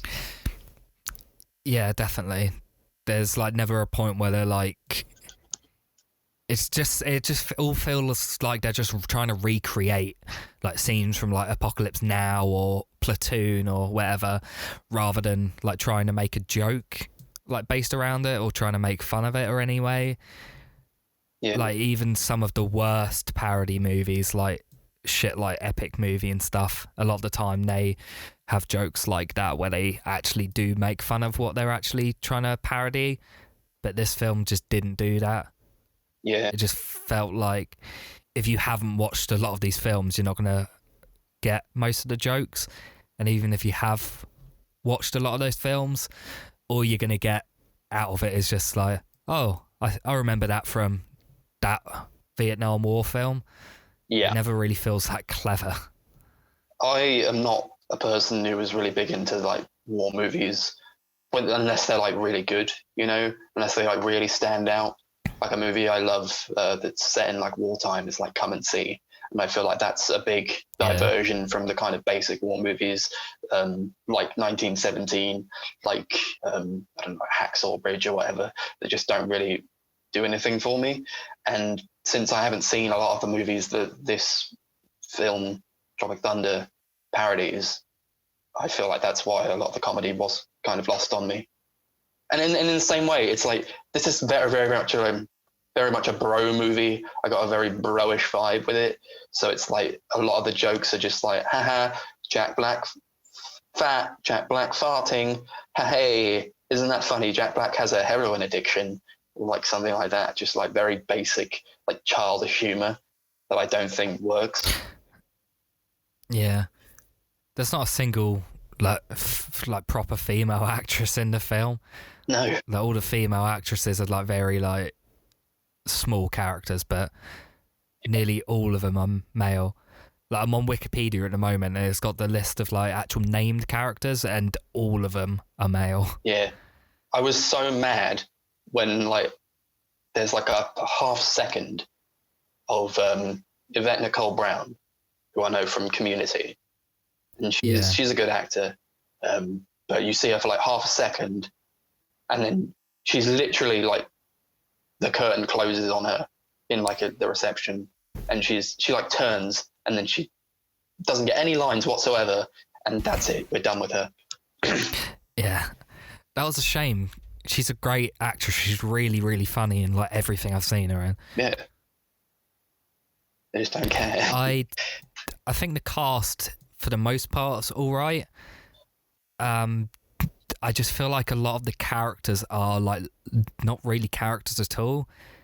Like especially Ben Stiller's and Jack Black and even Jay Baruchel's character, they seem to just be kind of written around who they are and what their comedic style is.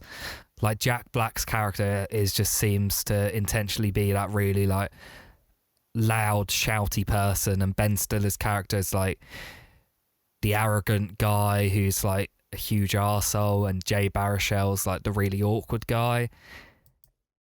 But I don't think they even like a lot of the jokes even work for their characters. They just seem to be the most surface level jokes.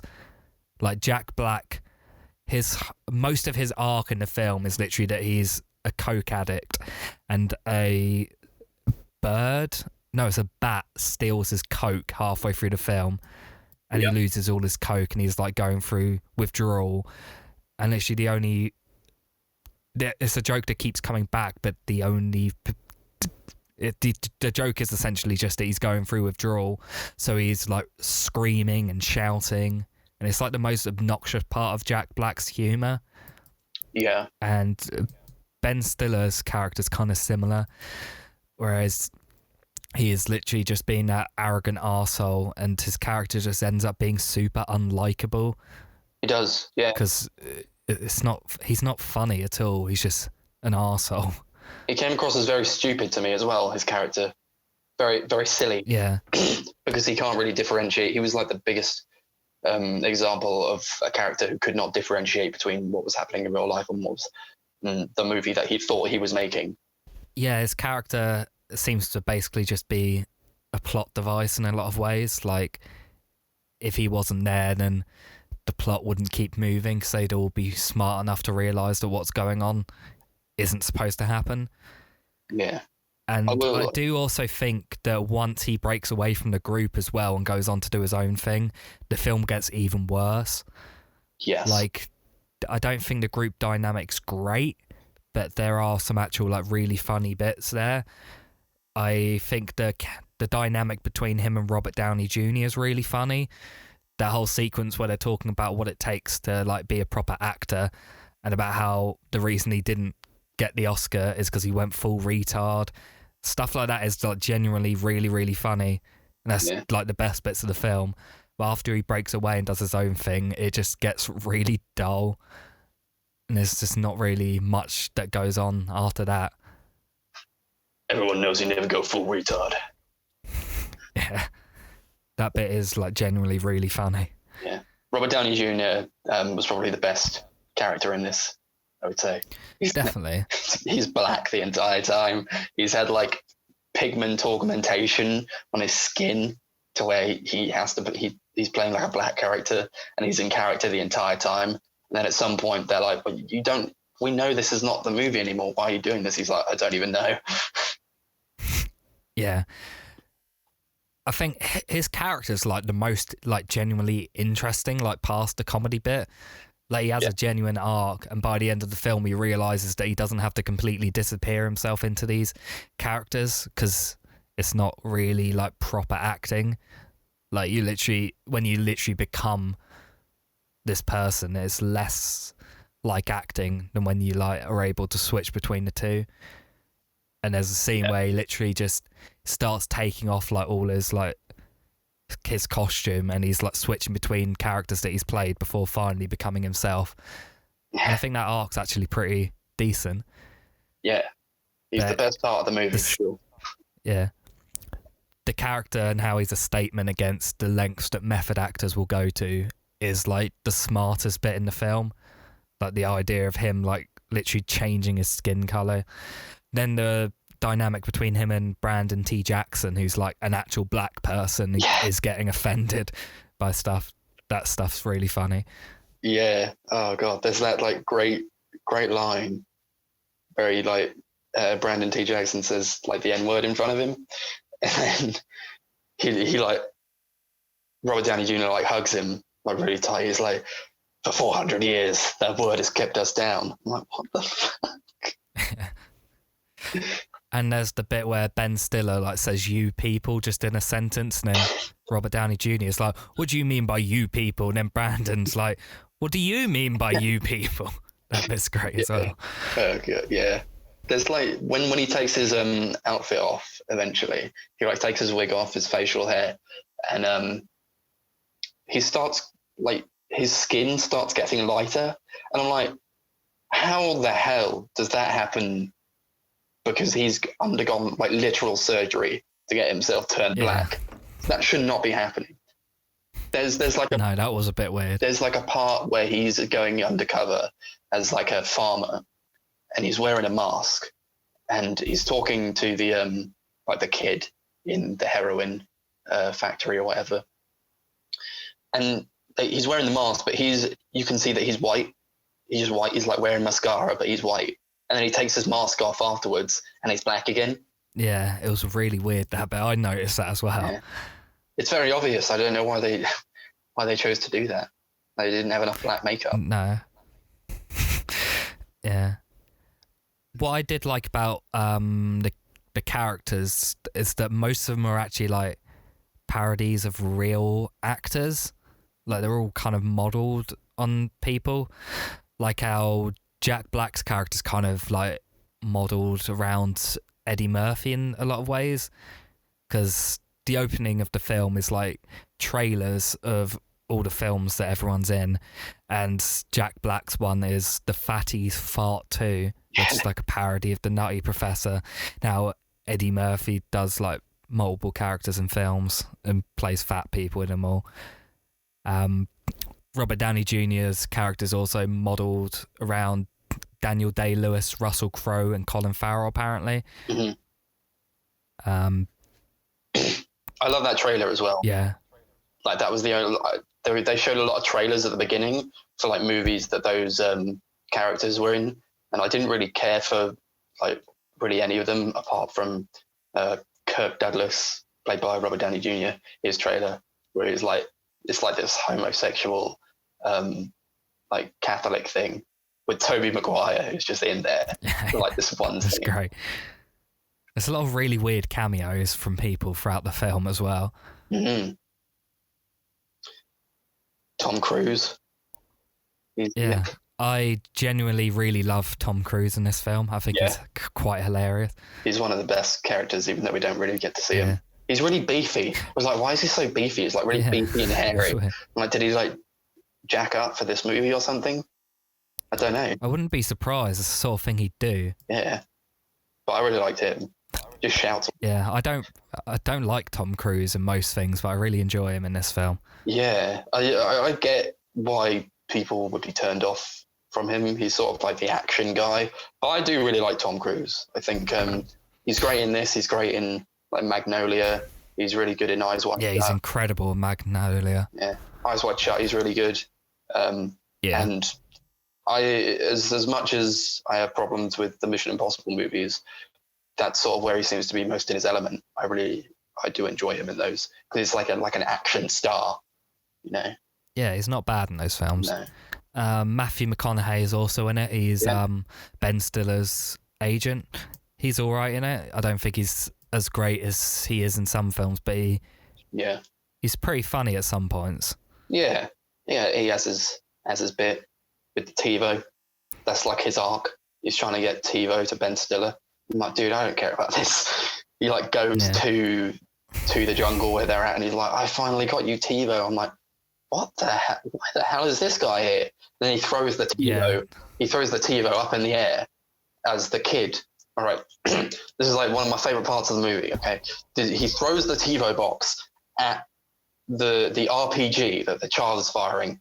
That I don't know why a heroin plant would have an RPG, and I don't know how a child would be able to operate one. Like no matter how much training he had, he's very small child. And then it catches on the TiVo box and it saves them. It's like an Ex Machina sort of thing. Yeah. Deus Ex Machina. That bit was so bad it made me drop a point off the score of the film. It made me so annoyed. I'm not surprised. Yeah, it was very strange. Because I was already like not having the best of time watching it. And then Matthew McConaughey just shows up out of nowhere. I was like, what the how did he get there? Yeah. Like, because they gave him a jet. Like, he sold but out. like they completely lost contact with all of them. How did he know exactly where they were at that exact moment? They needed a beat. They needed a Deus Ex Machina. That's why they did it. It was so dumb. It's very strange to me that Ben Stiller's character, Tug Speedman, so he gets captured by this heroin cartel or whatever, and he stays there, and they make him put on the only movie that they've seen is one that he made was like a parody of Mice and Men, called Simple Jack. I think it's meant to be a parody of Forrest Gump. Forrest Gump, yeah, that, and they were like, yeah, we love Simple Jack. And so he just plays like that play or that movie to them like every 5 times a day, he says. And he's gone for like a day, maybe. But when he's rescued, he won't come. He's like, I get 5 shows a day here. I found my calling. I found my purpose. I'm like, dude, how the hell have you developed Stockholm Syndrome within the space of 24 hours? He has a son now. He's like, oh, I'm going to name you Half Squat and you can call me Papa. I'm like, you've been here like an hour. What the hell are you talking about? Yeah. I think that was just to set up the joke of him having the kid on his back, stabbing him, and then him throwing him over the bridge. Yeah, also not funny. I'm like, oh, you just toss a child over a bridge. Haha. That's like the kind of level of humour we're talking about here, and it's permeated throughout the entire movie. Yeah. Yeah, the humour is like the most surface level thing. There's moments where they actually have like genuinely like really great, well-written jokes, but the majority of it is literally just really like cheesy first joke you think of when sitting down and thinking of these things. Yeah. Ben Stiller's like out in the jungle, and he's out on his own, and he kills a panda. And I'm like, what the hell? And the panda does not look real at all. It just looks like a toy. And I'm like, maybe this would be fine for like the movie that they were shooting in the movie, because that was very silly and very it was like purposely bad. But this is happening in the movie that we're watching, and it looks terrible. So like, is that an intentional choice to make it like not look real? And then he wears it. It's like a suit. Who knows? They're probably trying to cut costs. Yeah, probably. The budget was already pretty huge on the film. Yeah. How big was the budget? $92 million. Oh my god. Yeah. It made back 195 million in the end, so it made back its money by quite a lot. Yeah. I'm not surprised. I people like this movie. I think we're sort of in I don't even know that we are in the minority, but I think that general audiences like this kind of movie where it's not particularly challenging and you can just like laugh at Jack Black doing the fart or whatever, or going crazy because he's lost his heroin or whatever. And I think to give this movie props, I think it was shot pretty well. And I think like there's nothing like bad to do with like much of the technical qualities. I didn't really care for the music. I don't really even remember it, to be honest. It was very just action music, stock sounds, and I think a lot of money probably were put into like the pyrotechnics. They blow up a lot of shit in the movie. Yeah, it's like a fairly competently made movie. Yeah, it's not a terrible movie. I wouldn't even really say it's a bad movie. I just don't think it's very good. It's like kind of like in the middle. It's pretty mediocre. It's like a fine time waster, but it's not something that I'd recommend like going out of your way to see. Like if it's just like you're bored, you're looking for something to kill time and it's on Netflix or whatever, then yeah, throw it on. But I wouldn't say like go out of your way to watch it. That'd be fine if it was just like a fun sort of time waster, but it sort of feels like overly long as well. Yeah, definitely. It's like an hour and 40 minutes long. I'm like, this could have been like an hour and a half. Yeah, you could have cut out at least 15, 20 minutes maybe. Yeah. There was a director's cut as well that's 20 minutes longer, and I'm definitely glad I didn't watch that because that would have been too much. That would have been, yeah, for sure. I intentionally went out of my way to watch the theatrical version because everywhere I was looking, it was just the director's cut for some reason. Yeah, I think if it was just a bit tighter, if they cut down some of the scenes or like removed entire scenes, like some of them don't even need to be there, you know. Yeah, I'd say the film is worth watching just for Robert Downey Jr.'s performance alone. Yes. Obviously, it's saw him an Oscar nomination. I think it's one of 2 times he's been nominated. And yeah, he's really good in the film. He is, yeah. I think whenever I see him in like anything outside of like a Marvel movie, I'm like really looking for something different from him. And I do think he delivers this. He delivers that in this. And also, like, I watched Zodiac the first time a few months ago, and he's very good in that as well. Yeah. He is a great actor. It's just a shame that he's, like, basically just done, like, in the last decade, he's done, like, Iron Man and Sherlock Holmes and Dolittle this year. Yeah. He's not really, like, gone out and done other stuff because he's proved himself time and time again. He's a great actor. Like, he was nominated for an Oscar in 1992 for the film Chaplin, in which he plays Charlie Chaplin, and he is incredible in that movie. And he's great in this film as well. Yeah, he is a really, really good actor. Hopefully now he's supposedly done with Marvel, he'll go on and do other stuff. Yeah. He's meant to be in a new Sherlock Holmes film next year. Oh yeah. But I'm hoping he expands and doesn't just play the same role again, essentially. Yeah, I don't really like those Sherlock Holmes movies. But he's No. probably the best part about them. If I had to point to something that's like grabs your attention and keeps you focused on it. But I would like to see him. I still have to see Chaplin. I still want to see that.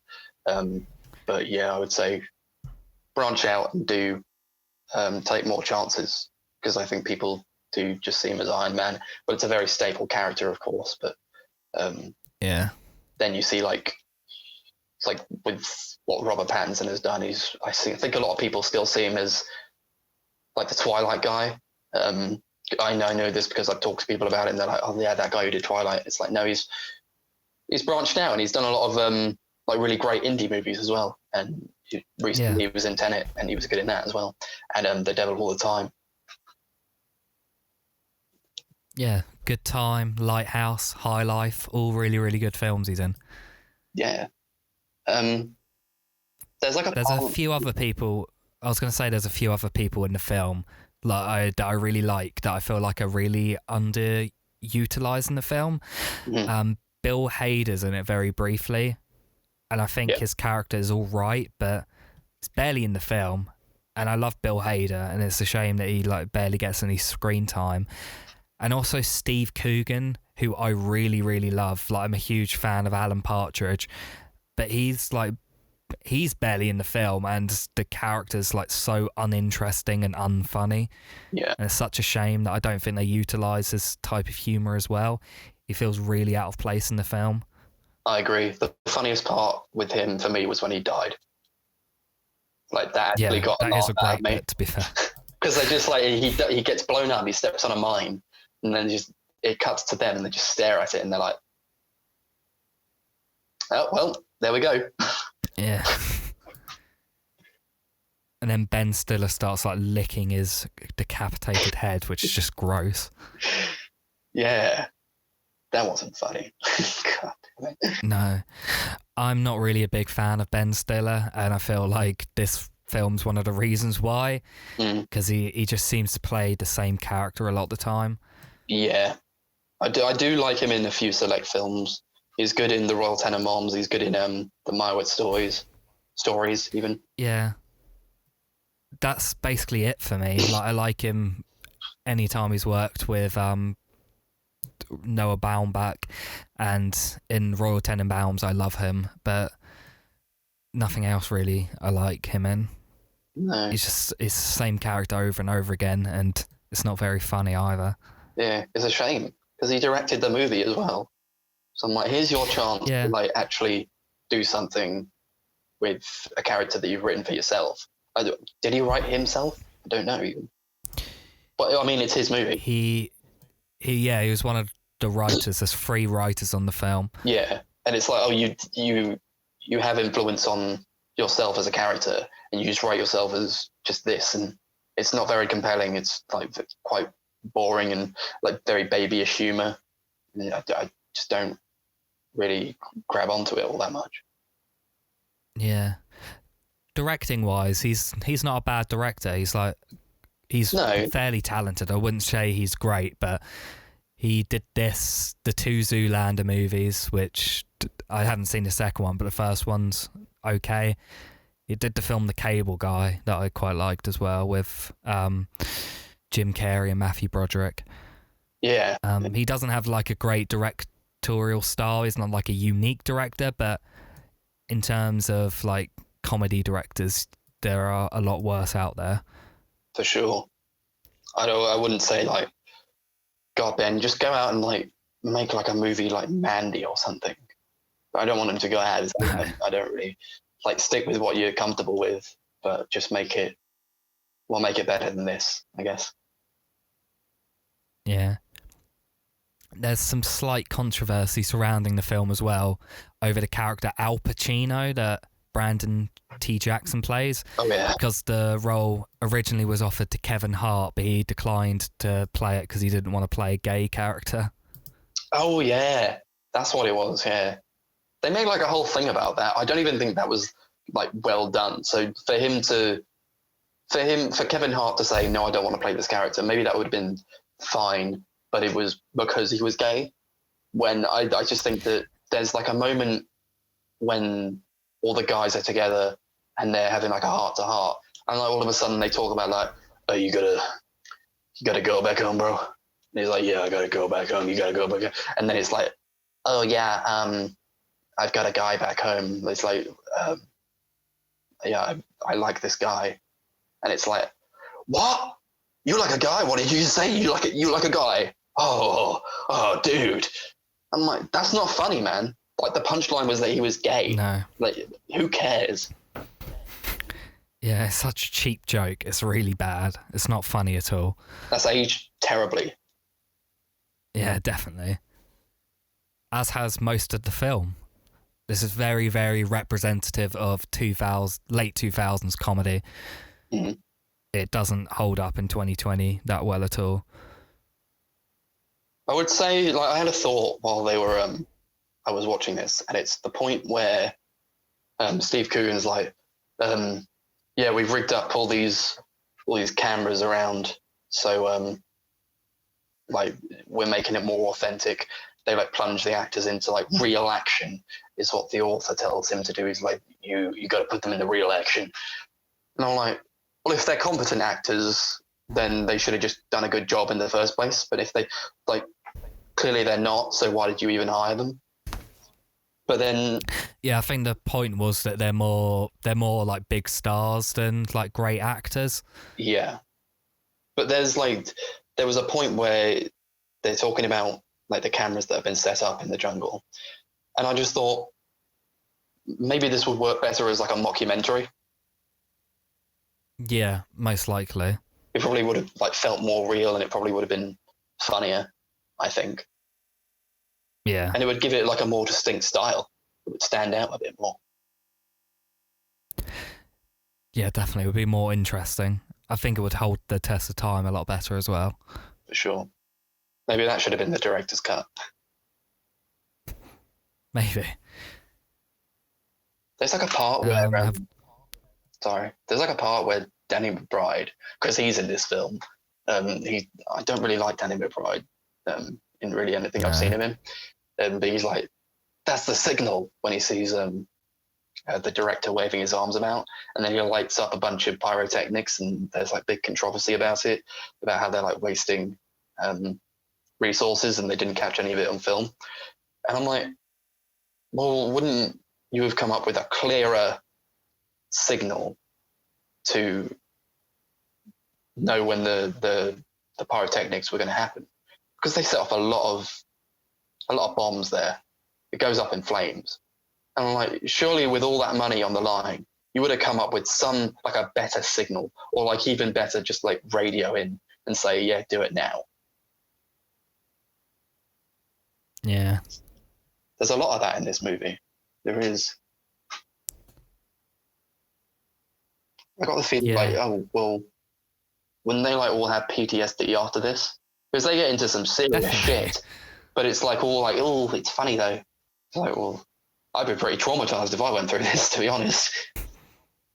Guess that's just what comedies are like, though. Yeah. There's not like a ton of thought put into it. It's more like, just get to the next gag. And like when they're talking about like, we rigged these cameras all over the jungle. It's like, well, you had this conversation like last night. Did you do that all in like the space of like a few hours? Did you rig all those cameras? Yeah. Like, did you do that? Just like the two of you? I don't like this movie, really. No. Have you got anything else to say before we just move to ratings? Because I think I'm pretty much done with everything. I probably had a bit more to say, but honestly, I can't be bothered. Yeah, we'll get on to ratings. Yeah. It's not a terrible movie. I just wouldn't say it's that great. There's definitely worse comedies from this time you could pick to watch, but there's also a lot better. I'd even say a better action comedy from around the same year, I believe, was Pineapple Express. That's not a great movie, but it's a lot funnier than this, and it's a lot more competently made. Not to say this is like a badly made movie, because the action and everything is well made. I just don't think it's that well written. I'm going to give it 5 booty sweats out of 10. Yeah. Bloody Sweat. Jesus Christ. That was like also like a parody of product placement. So I sort of, it wasn't very clever, but you know, it was there, I guess. I feel like I feel the same way. I wasn't really invested. Maybe if they cut like 15 minutes off, it would have been a bit more brisk if they'd cut down some scenes or just like made the writing better, just paid attention to some of the finer details. I think Ben Stiller, keep making movies if you want to. Just make them better, I guess. Yeah, I didn't really get all that much out of it. I was quite bored when it got to like the halfway point. And I was like, oh, I've still got like an hour left.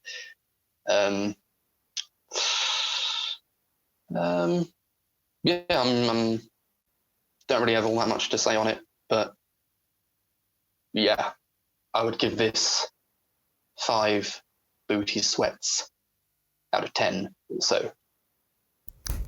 Nice. Wonderful. So while we were recording that, we actually got a message from beyond the grave, from Connor, that he wanted to share to the audience. Oh my God, he's back. Yeah. What does he have to say? All right, boys, and anyone else listening, hopefully I've sent this in time that you're still on the podcast talking about these 3 movies that I unfortunately didn't watch. I've actually been stuck on the toilet for the past week, just like continuously shitting myself. My housemates have just been bringing me up food, and it's just like a machine. It goes in one end, just comes out the other. It's like a shotgun.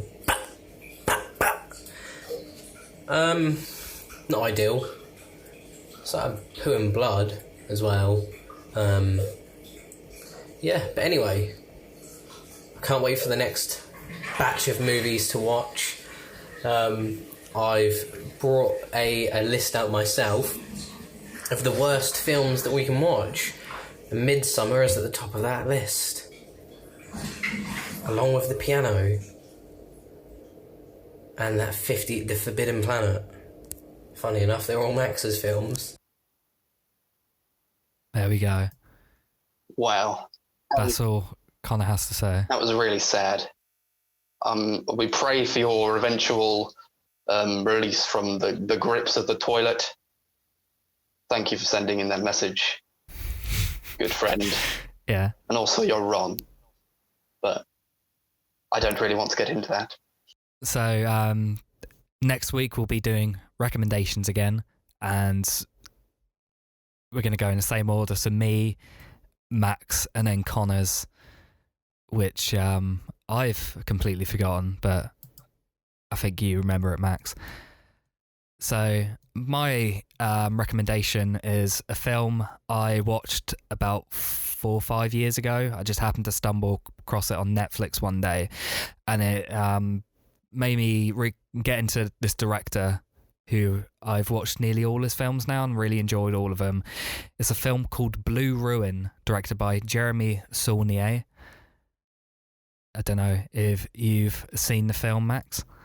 I have not, but I've seen it in passing on Netflix. Yeah. Never. The really director also did a film called Green Room that I really, really like. Oh, right, yeah. I still have to see that as well. Nice. No. So yeah, Blue Ruin is my pick. It's on Netflix for anyone that wants to watch it.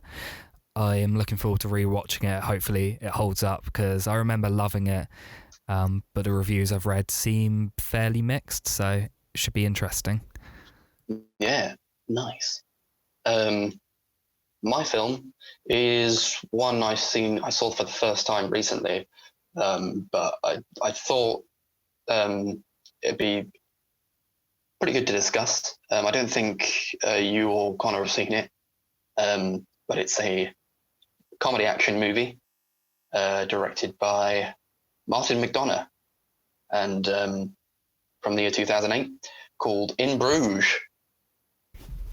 Oh, nice. I've wanted to see that for a long time because I love Martin McDonagh. Yeah. 3 Billboards and 7 Psychopaths, both great. Yeah, 3 Billboards is probably my favourite of his. I really love that movie. But yeah. And of course, Connor could not be here with us today, but he did tell us ahead of time what his recommendation would be. And it is the 2015 movie directed by, oh, Jesus Christ, how do I pronounce this? Baltasar Kormakur. I hope I said that right, probably not. Called Everest. So we'll be talking about all those movies next week, hopefully, if this recording goes to plan this week, as it did not last week. If it doesn't, we'll just have to cancel the podcast. Yeah, I'll be very disheartened, very upset. Yeah. So there we go. Next week, if you want to join in with the conversation, check out Blue Ruin, in Bruges and Everest. Thank you very much. Available somewhere. Yeah, Blue Ruin is on Netflix, as is Everest. In Bruges, I have the DVD, but I got it from like CEX. It's very cheap. So if you live near a CEX, pick it up. If not, I'm sure you can rent it. It's probably somewhere. It's not like an unknown movie. Thank you for listening. And we will see you next week for episode 8. Bye. Yeah.